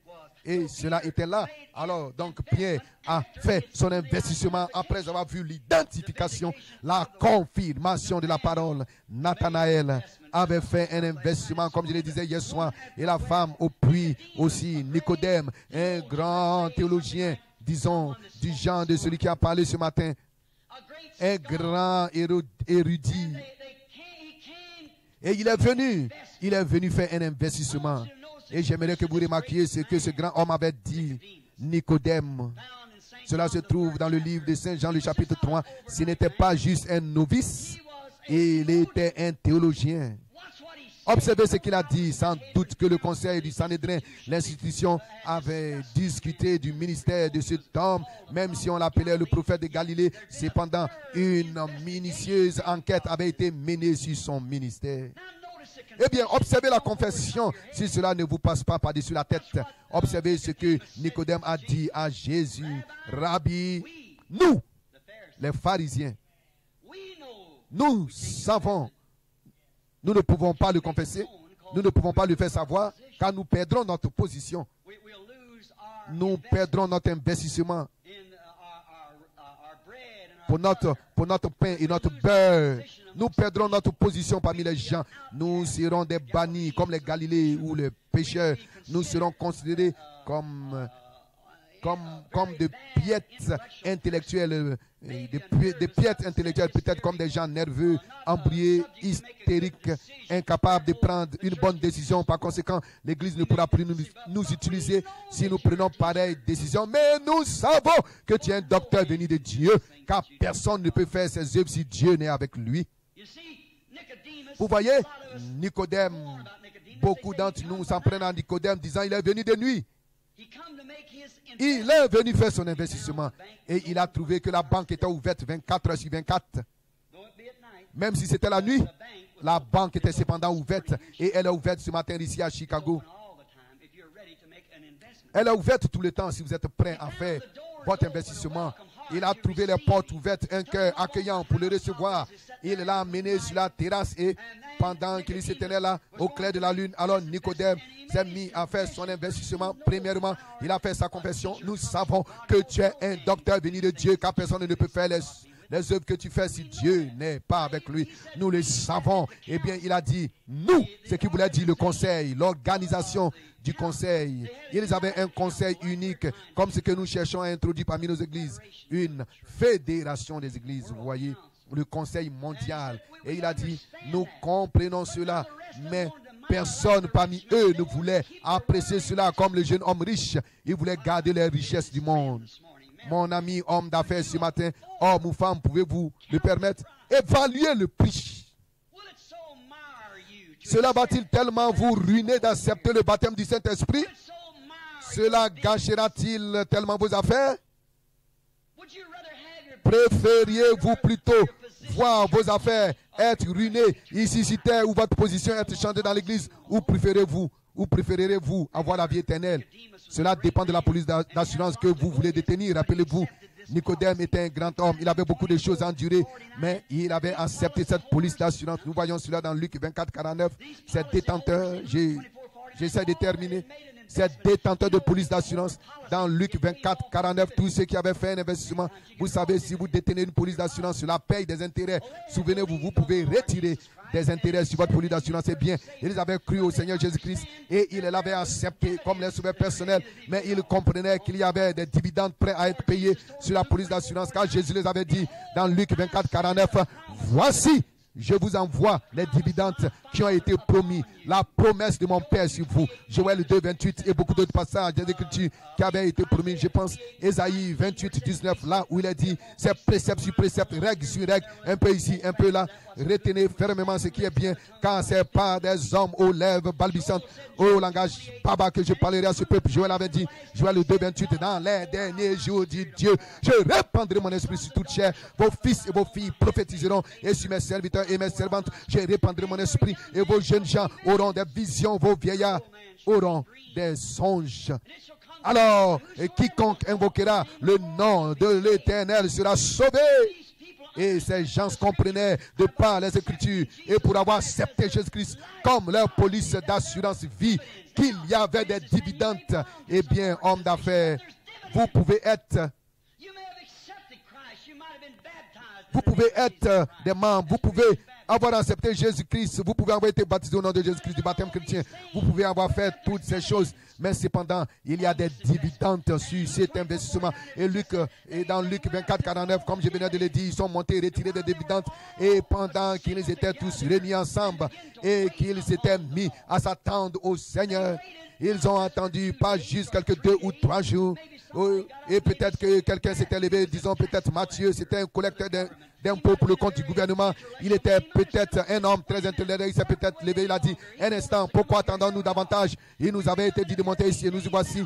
Nous avons déjà fait 8 jours et je pense que nous devrons reprendre notre ministère, aller de l'avant. Mais ce n'est pas ce que la parole avait dit. C'est pas des hommes aux lèvres balbutiant le langage baba que je parlerai à ce peuple. Je répandrai mon esprit, j'accomplirai des signes, des prodiges. Ils ont attendu la confirmation, l'évidence que leur police d'assurance était bon. Je parlais à un bon frère Baptiste il n'y a pas longtemps, je ne mentionnerai pas son nom, c'est un homme bien connu, un homme bien d'une grande église. Il est venu vers moi, il a dit, Billy, pourquoi vous mêlez-vous à une telle histoire? J'ai dit, quelle histoire? J'ai dit, je me suis mêlé à Christ. Et j'ai dit, ma vie. Il a dit, eh bien, vous, un ancien baptiste, vous le savez, il a dit, regardez, la Bible dit, Abraham crut à Dieu et cela lui fut imputé à justice. J'ai dit, c'est vrai. Il a dit, quoi de plus que Dieu pouvait, ou plutôt Abraham pouvait faire que de croire en Dieu? Et j'ai dit, eh bien, croyez-vous? Il a dit, oui, je crois en Dieu. Et j'ai dit, pensez-vous donc, connaissant la doctrine baptiste, j'ai dit, croyez-vous que vous avez reçu le Saint-Esprit? Il a dit, certainement, quand j'ai cru cela, je l'ai reçu en effet, c'est la raison pour laquelle j'ai cru cela. J'ai dit, combien c'est rencontré à Saint-Paul dans Luc 19, lorsqu'il a trouvé ces baptistes là-bas, ceux qui s'étaient les convertis de Jean à Christ, il a demandé, avez-vous reçu le Saint-Esprit? Avez-vous tiré des dividendes depuis que vous avez cru? Non pas quand vous avez cru, mais après que vous avez cru. Ils ont dit, nous n'avons même pas entendu dire qu'il y a un Saint-Esprit. Il a dit, de quel baptême avez-vous été baptisé? Alors ils ont dit, nous avons été baptisés du baptême de Jean. Cela devrait donc régler la question. Il a dit, non, pas aujourd'hui. Jean a baptisé seulement pour la repentance, pas pour le pardon des péchés. Le sacrifice n'avait pas encore été offert. Et lorsqu'ils ont entendu cela, il fut rebaptisé au nom du Seigneur Jésus-Christ. Paul leur imposa les mains. Et le Saint-Esprit vint sur eux. Et ils prophétisaient, ils parlaient en langue. Et ils tiraient des dividendes, comme c'était le cas au commencement.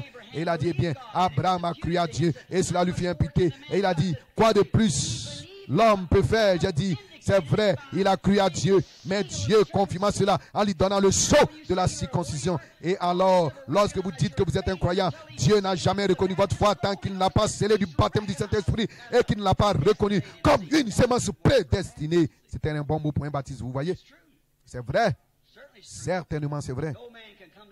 Nul ne peut venir à moi si le Père ne l'attire. Et tout ce que le Père m'a donné viendront. Il en est de notre devoir de prêcher la parole jusqu'à ce qu'elle se répande. Une partie tombe le long du chemin. Une autre partie, cette semence-là, et reproduit du coup la vie. Ils voient cela sur le champ, vous voyez. Ils sont allés donc et ils en ont tiré des dividendes. Oui, le jeune riche Paul avait vu cette confirmation par le même esprit. Et celui-ci l'a changé alors qu'il était en route vers Damas. Pourquoi? Il avait vu cette colonne de feu. Et il avait reconnu que c'était le même Jésus. Et il s'est alors récrié après avoir reconnu que c'était Dieu. Et Jésus, que Jésus est Dieu. Et lorsque Paul est parvenu à voir, comme il était un théologien, Paul avait de grandes ambitions. Il était un théologien. Il avait appris au pied de Gamaliel, un grand homme. Il avait les ambitions de devenir l'un de ses jours un grand sacrificateur ou peut-être un souverain sacrificateur. C'était un grand intellectuel, un érudit, un grand homme, certainement. Mais lorsque il s'est culte de sautiller, de courir ici et là, faire des choses comme il le faisait, il pensait que c'était une bande d'hérétiques. Mais alors qu'il était en route vers Damas, comme je le disais bien, il était aussi riche. C'était un homme de bien, un jeune homme. Alors en route vers là, avec tout le potentiel qu'il avait acquis par l'instruction, il y avait devant lui des opportunités. Observez la différence entre cet homme d'affaires riche et cet autre homme d'affaires riche. L'un a accepté cela et l'autre l'a refusé, remarquez. Et alors tout d'un coup, il fut terrassé par une lumière, une colonne de feu qui était là. Et il a reconnu cela. Et il a dit, qui es-tu, Seigneur? Et il lui a dit, je suis Jésus. Et lorsqu'il a eu la révélation que Dieu et Christ n'étaient pas deux personnes distinctes, que c'était la même personne, là, il était prêt à faire un investissement. Je me demande si nous pouvons voir cette même chose aujourd'hui. Lorsque Paul a donc vu, étant un juif, que le Dieu même qu'il avait conduit, qui avait conduit son peuple dans le désert, était là et qu'il se nommait Jésus. Je suis, il était le je suis. Et je suis, c'est perpétuel, c'est éternel. Non pas j'étais, je serai, mais je suis. Autant présent tous les âges, le même hier, aujourd'hui, éternellement. Alors Paul s'est écrié, Seigneur, j'aimerais investir. Que veux-tu que je fasse? Que veux-tu que je fasse, Seigneur? Que dois-je faire? Oh là là! Que puis-je faire? Il est allé en Arabie pendant 3 ans et demi. Il a pris les Écritures pour voir si ce n'était pas le même Dieu. Puis il est revenu. Et tout l'objectif de son instruction, il était dépouillé de toute cette dénomination et de tout son potentiel acquis par son instruction. Et il a dit là dans Corinthiens, je ne suis point allé vers vous avec des discours intellectuels. En effet, vous fonderez, vous me prendrez pour votre fondement du fait que je suis intellectuel, un grand homme. Mais je suis allé vers vous avec la puissance et avec des manifestations, les démonstrations du Saint-Esprit. Si ce n'est pas la même chose que Jésus a dit dans Marc 16, allez par tout le monde et annoncez la bonne nouvelle. Cela veut dire démontrer la puissance. En effet, prêcher la parole, ce ne produira pas cela. Vous devez accepter cela ensuite. Cela se démontre. Voici les miracles qui accompagneront ceux qui auront cru, car c'est la parole. Eh bien, nous trouvons que Paul, après cela a payé pour lui une glorieuse vie éternelle. Quelle décision il réfléchit. Je termine. Si Dieu me vient en aide. Vous êtes une si bonne audience. Je sais que j'ai abusé de votre patience. Pardonnez-moi. Je ne mérite pas de me tenir ici pour parler d'une chose comme celle-ci. C'est plus, je ne peux pas me mettre moi-même à la hauteur et me présenter moi-même comme un enseignant. Je ne pourrais pas faire cela car je n'ai pas la connaissance intellectuelle, mais j'ai une révélation qui est parfaitement conforme à la parole et la parole se manifeste et produit ce que cela dit que ce sera. Voyez? Les apôtres non plus n'avaient pas cela. Il n'y avait que Paul seul. Il a dit qu'il a dû oublier ce qu'il connaissait pour faire son investissement. Et peut-être que vous aurez à oublier cela. Je suis un tel, j'appartiens à ceci. Ma mère appartenant à cela. Vous pouvez avoir oublié cela. Vous voulez faire un investissement? Ne serait-ce pas quelque chose d'irréfléchi? N'aimerez-vous pas faire? Vous n'aimerez pas faire comme ce jeune homme d'affaires, quelque chose d'irréfléchi cet homme avait fait en refusant pareil investissement. Maintenant, je ne vous demande pas d'investir votre argent. Cela dépend de vous, ce que vous en faites, que vous l'envoyez à une société missionnaire ou quoi qu'il en soit pour envoyer des missionnaires. Je n'ai rien. Dieu s'en occupera. Je vous parle de la police d'assurance vie. Viens sur moi, prends ta croix, que tout le monde te tasse de ce qu'ils veulent. Mais toi, viens sur moi. Eh bien, il n'était pas du tout disposé à faire cela. Il a commis une erreur très fatale, exactement comme les gens de de Laodicée aujourd'hui vis-à-vis de la police d'assurance. Ils ne sont pas disposés, ils ne veulent pas le faire. C'est comme le jeune homme riche. Si je pouvais le suivre juste quelques instants, faisons-le juste une minute. Suivez. Juste quelques temps après, nous trouvons ce jeune homme riche. Voyons sa fin, alors nous terminerons. Considérez-le. Nous le suivons. Il était un bon homme d'affaires. Et ses affaires avaient prospéré. Ainsi, cet homme d'affaires, souvenez-vous, la prospérité ne veut toujours pas dire que vous êtes chrétien. Le diable, vous savez, David, je pense, a dit une fois, j'ai vu le méchant prospérer comme un arbre verdoyant, mais Dieu lui a dit, as-tu considéré sa fin? C'est ça la différence, considérez le bout du chemin. Ern Baxter, l'un de mes collègues, un homme très cultivé, beaucoup parmi vous connaissent un très bon prédicateur compétent du Canada. Il me racontait une petite histoire un jour disant, frère Branham, nous roulions à bicyclette. Il m'a dit, lorsque j'étais un gamin, je pouvais aller en ville acheter un sachet d'épicerie pour ma mère sans même toucher le guidon de ma bicyclette. Alors la société Chum est allée là, elle allait offrir une bicyclette à l'enfant qui pouvait rouler sur une planche large d'un pied et de 30 cm et le relever à une hauteur de 60 cm sur une distance de 27 mètres. Il a dit, chacun de nous en était sûr que nous en étions capables. Il a dit, il y avait là un petit garçon efféminé, nous ne voulions même pas nous associer à lui parce qu'il n'avait pas l'air de connaître grand. Nous croyons donc un peu de la meilleure classe que lui et il était qualifié ou plutôt il voulait entrer aussi dans la compétition. Il a dit, vous savez quoi, chacun de nous est tombé de cette planche sauf lui. Et il a dit, il a roulé là-dessus droit jusqu'au bout. Il est descendu, il s'est incliné, il a pris sa bicyclette swing et s'en est allé pédalant. Et il a dit, nous les jeunes garçons, nous l'avions rencontré, nous avons dit, John, nous aimerions savoir comment tu fais. Il a dit, eh bien, la jeune Jean, je vais vous dire ce qui est arrivé. Il a dit, j'ai observé ce que vous tous, vous aviez fait. Moi, je m'y suis pris autrement. Il a dit, vous voyez, lorsque vous montez dessus et que vous poussez, ça allait mieux pour vous. Vous voyez, vous êtes meilleur cycliste que moi, vous le savez. Il a dit, je ne peux pas rouler sans tenir le guidon. Et moi non plus, je ne peux pas aller sans tenir la croix. Vous voyez, cette parole doit être ma vie. C'est ce dont vous avez besoin. Je ne peux pas parler sans ce guidon qui me conduit. Ce Saint-Esprit qui me pousse et me conduit. Et il a dit, je ne le peux pas. Je ne suis pas un cycliste de votre calibre. Mais j'ai vu, vous avez commis votre erreur. Vous regardiez en bas comme ceci, cherchant à garder cela en équilibre. Il a dit, cela vous a rendu nerveux et vous êtes tombé. Il a dit, lorsque moi je suis monté dessus, comme m'a poussé, j'ai fixé le regard sur le bout du chemin et j'ai tenu ferme. Eh bien, homme d'affaires, ne regardez pas ici. Vos affaires peuvent prospérer, faire faillite demain. Elles peuvent faire faillite un jour. Mais regardez le bout du chemin. Et c'est là que votre police d'assurance va payer. Ce jeune homme était devenu riche. Et nous voyons que finalement, son jour de récompense arriva. Sa convoitise, ses avances avaient tellement augmenté qu'il trouva qu'il lui fallait construire de nouveaux greniers. Ses affaires continuaient à prospérer. Il était resté un membre d'église. Vous direz oui. Oui, frère, c'est vrai. Il était resté un membre d'église et une nuit, il était devenu tellement important qu'il avait là un homme pauvre en esprit. Vous savez, il ne nous faut pas être très pauvre en argent. Il nous faudra être pauvre en esprit. Jésus a dit dans Matthieu 5, heureux les pauvres en esprit, car le royaume, non pas l'organisation, est à eux. Et le pauvre en esprit était couché à sa porte et il lui donnait des miettes. En d'autres termes, lorsqu'il passait par là, il mettait peut-être quelque chose dans le tronc de collecte ou quelque chose comme cela où il pouvait avoir dit, tu sais, ce sont des braves gens, je n'ai rien contre eux. Je participerai de temps en temps à leur petit déjeuner. Vous leur donnez quelques minutes, c'est peut-être, oh, ma femme est membre là, moi, j'ai la considération pour ma position, j'ai mes collègues, hommes d'affaires, voyez, et il ramassait des miettes. Et Lazare, le pauvre en esprit, était couché là, sans même assez de médicaments pour prendre soin de lui. Et les chiens léchaient sa plaie. Mais une nuit, tout est mouru. Et alors la Bible dit que le pauvre en esprit a été emporté par les anges porteurs du cercueil. Lorsque dans le sein d'Abraham, celui qui avait investi, avait fait cela de lui son investissement pour la vie éternelle, il n'avait pas vécu pour ce qu'il avait fait pour sa popularité, il n'en avait pas. C'était un mendiant au porteur, il n'avait rien, il n'avait pas d'argent, il n'avait rien, il n'avait pas d'amis. Mais cependant, c'était un croyant. Il avait fait son investissement et il mourut dans la rue.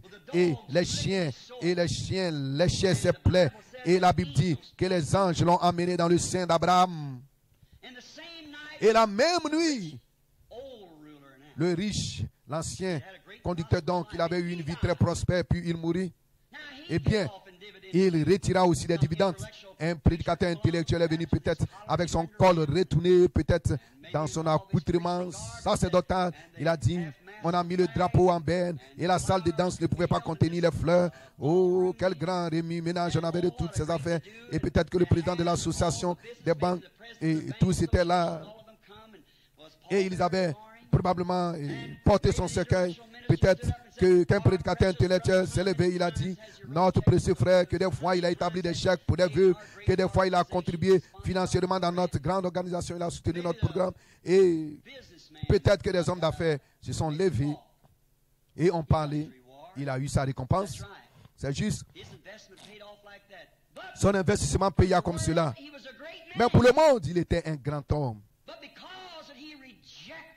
Mais parce qu'il avait rejeté l'investissement que Jésus lui avait proposé, la Bible dit, il leva les yeux depuis l'enfer et il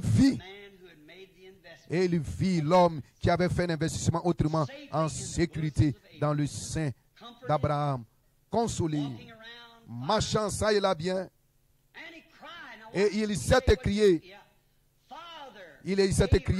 Père Abraham, un juif, exact. Je te prie, envoie Lazare, le pauvre en esprit qui avait fait l'investissement. J'avais rejeté cela, mais envoie Lazare avec un peu d'eau, ces flammes me tourmentent. Il a dit, fils, tu as eu ton opportunité, tu as eu ton occasion. Il en avait eu, Jésus lui en avait offert.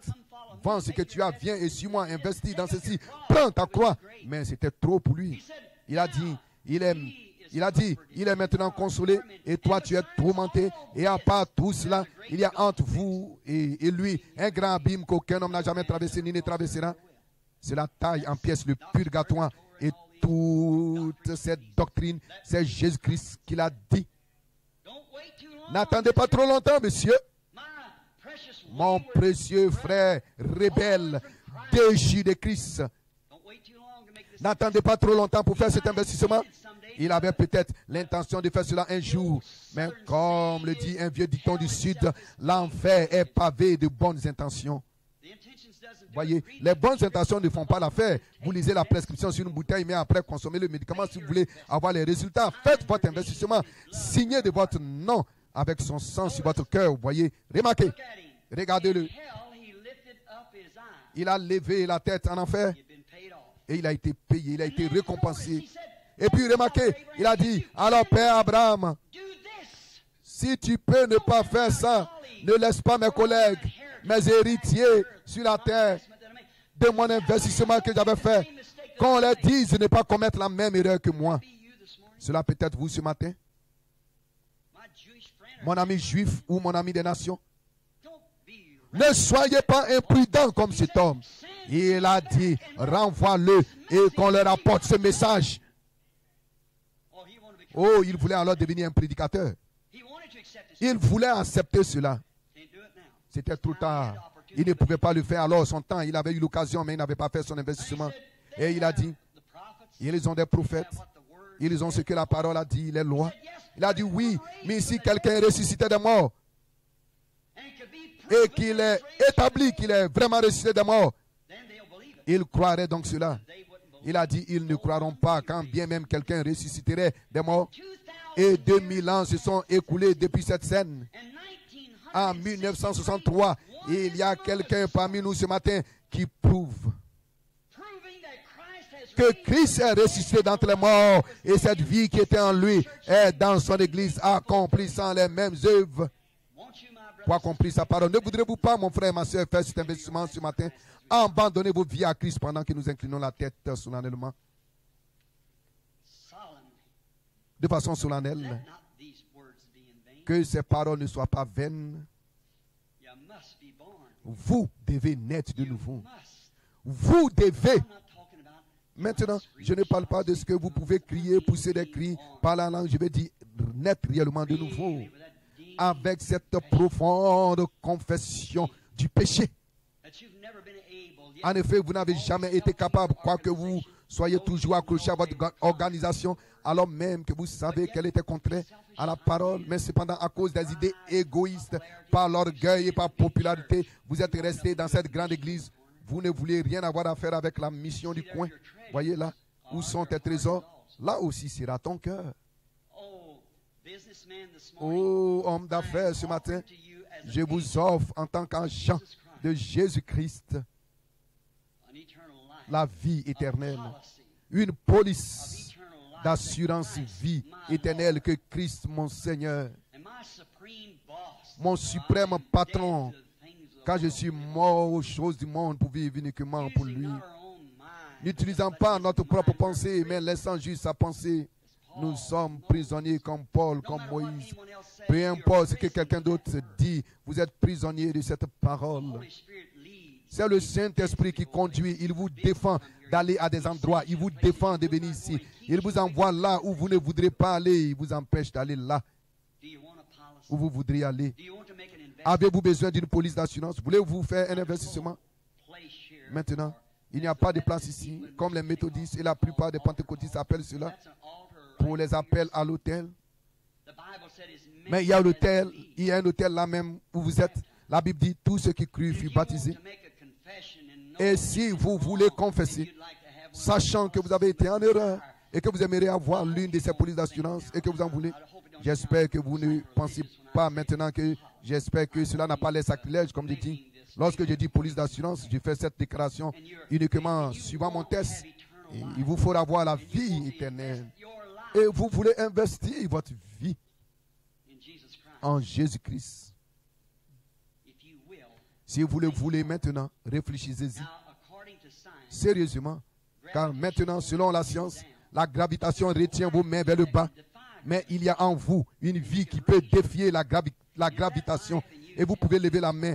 Et si cette vie qui est en vous vous dit ce matin, comme ce jeune homme riche, même si je suis un homme de bien, une femme de bien, mais je n'ai pas cette police d'assurance, j'en suis sûr. J'en ai cependant besoin. Et au Créateur qui est présent et qui parle et qui connaît le cœur, vous savez qu'il peut dire votre nom maintenant même. Et il le fait. Et il le fait pour vous. Et il le fait pour vous. Et alors, comme tu m'accordes cette opportunité ce matin, Seigneur, je lève mes mains vers toi. Aie pitié, Seigneur. Je ne m'éloignerai pas de cette salle de danse ce matin en pharisien vide et sec. J'accepte ton programme.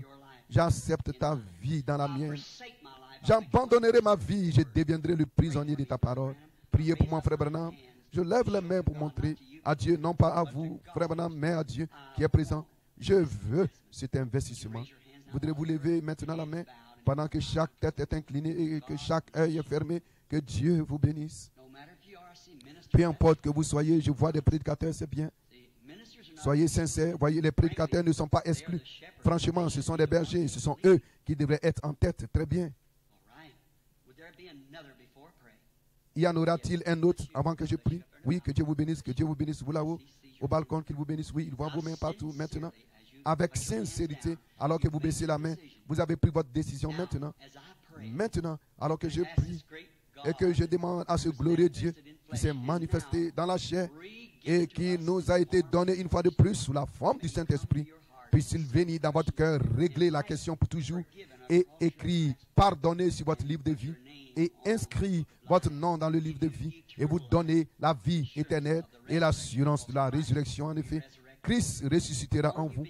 Celui que vous avez vu agir dans les réunions cette semaine, se manifester, prévaloir, puis ressusciter les morts, guérir les malades, connaître les pensées du cœur, annoncer et tout d'avance parfaitement. Et cela s'accomplit année après année sans jamais faillir. C'est la parole. Et Jésus a dit, les cieux et la terre passeront, mais ma parole ne passera point. Et c'est la raison pour laquelle cela ne faillit pas. C'est la parole promise pour cet âge ici. Père céleste, le temps du soir est ici. Nous savons que dans la Bible, que tu étais l'arbre de vie qui vient du jardin d'Éden. Et nous savons que les séraphins avaient pris une épée flamboyante, une flamme. Ils ont gardé cet arbre-là. En effet, si jamais un homme touchait cet arbre et en mangeait, il vivrait éternellement. Tu gardais alors cet arbre, mais le même feu sortant de l'épée, la parole de Dieu ramène les gens à cet arbre de la vie qui a poussé si merveilleusement sur la terre, né dans une crèche, là, dans une table, où le bétail et les brebis étaient couchés, étendus. Et le petit Jéhovah pleurait sous forme d'un bébé. Oh, cela devrait être ce qui ravit le cœur de chaque homme et de chaque femme. Et ensuite, Jéhovah mourant sur la croix, souffrant pour les péchés du monde. Il n'avait pas à faire cela, mais il l'a fait. Sa grâce l'avait contraint, son amour, Dieu a tant aimé, et son amour l'avait contraint, en effet. Cela avait à cette race humaine, devait manifester ses attributs de sauveur. Il devait être perdu, il n'y avait rien de perdu. Ce qui avait été créé était parfait, mais Satan y avait été introduit, la pervertu. Ce que Dieu avait créé qui était parfait, et ils avaient le libre arbitre, et puis il a eu à racheter cela, il a fait. Ô éternel Dieu, viens avec miséricorde et parle à chaque cœur ici. Et qu'aujourd'hui, alors que ses mains s'étaient levées, et peut-être qu'il y en a au moment où j'ai demandé, n'avaient pas le bon sentiment, mais qui en ont maintenant, puissent-ils signer avec le sang de leur propre vie, ô Dieu, que désormais ils feront leur investissement pour toute leur vie en Jésus-Christ et dans sa parole. Et ce grand arbre de la vie, lorsqu'il a poussé sur la terre, il a été coupé par une lance romaine et suspendu à un arbre romain, un arbre maudit et cruel. Mais par là, il a racheté un arbre épouse. L'arbre épouse est semblable à lui, cet arbre Ève du jardin d'Éden. L'arbre qui était tombé, Ève au commencement, Adam était allé avec elle. Maintenant, Adam vient avec elle, le deuxième Adam, sachant qu'il a les yeux ouverts pour venir recevoir sa Ève. Et maintenant, comme le prophète l'a dit, le prophète David a dit, il sera comme un arbre planté près des courants d'eau. Accorde, Seigneur, que les eaux de la vie arrosent cet arbre épouse dans les derniers jours, alors que tous les sarments dénominationnels ont été émondés par les cultivateurs. Et maintenant, l'Esprit de Dieu vit de nouveau au sommet de l'arbre, ce qui provient du cœur de l'arbre, la parole.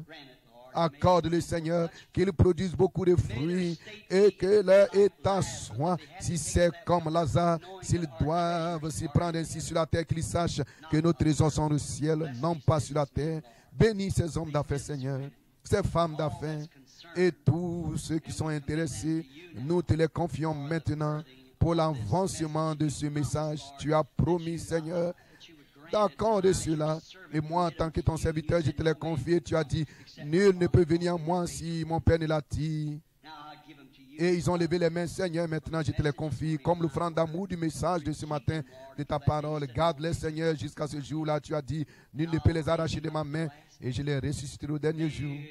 Qu'ils reçoivent ce germe de vie, cette unique sémence avec le germe de la vie qui peut pousser, et les seules paroles, chaque parole d'homme est un échec. Cela meurt, cela n'a pas de germe de vie, mais tu as dit, ma parole, c'est-à-dire la Bible, ne faillira jamais, c'est la vie. Accorde que la vie qui était en Christ pousse par la parole ce matin ce qu'ils ont reçu. Moi, en tant que ton serviteur, je t'offre ma prière, qu'elle soit exaucée là-dessus au nom de Jésus-Christ. Amen. Que le Seigneur Jésus-Christ vous bénisse. Je suis vraiment désolé de vous avoir gardé ici jusqu'à cette heure. Si tu as dit pardonnez-moi, mais vous tous qui avez levé les mains, me promettez-vous de fréquenter une bonne église chrétienne remplie, une bonne église remplie de l'Esprit de Dieu, et de vous faire baptiser du baptême chrétien si vous n'en avez jamais reçu. Prenez position, mon frère, pour Jésus-Christ. En attendant de nous rencontrer ce soir, que Dieu vous bénisse. Et je remets alors le service à frère Carlson.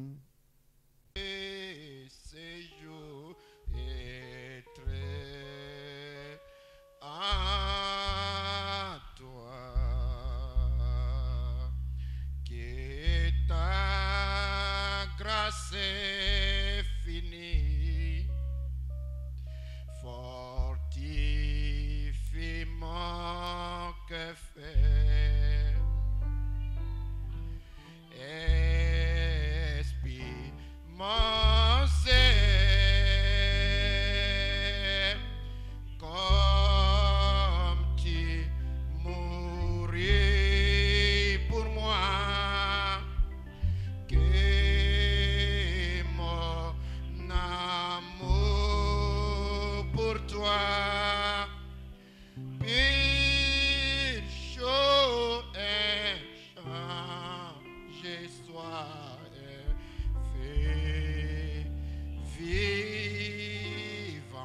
immédiatement ta main dans sa présence.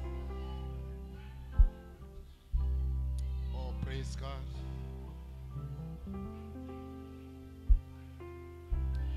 Le Dieu puissant, c'est Jésus. C'est le Prince de paix, le Père de l'éternité et le Roi des beautés. Les merveilles sans je sais, par qui toute chose est faite, la plénitude divine en Jésus incarné. Tout est en lui, tout est en lui, la plénitude divine, tout est en lui, tout est en lui, tout est en lui. Jésus est Dieu tout-puissant et tout est en lui. Bénis ce peuple ce matin, Seigneur.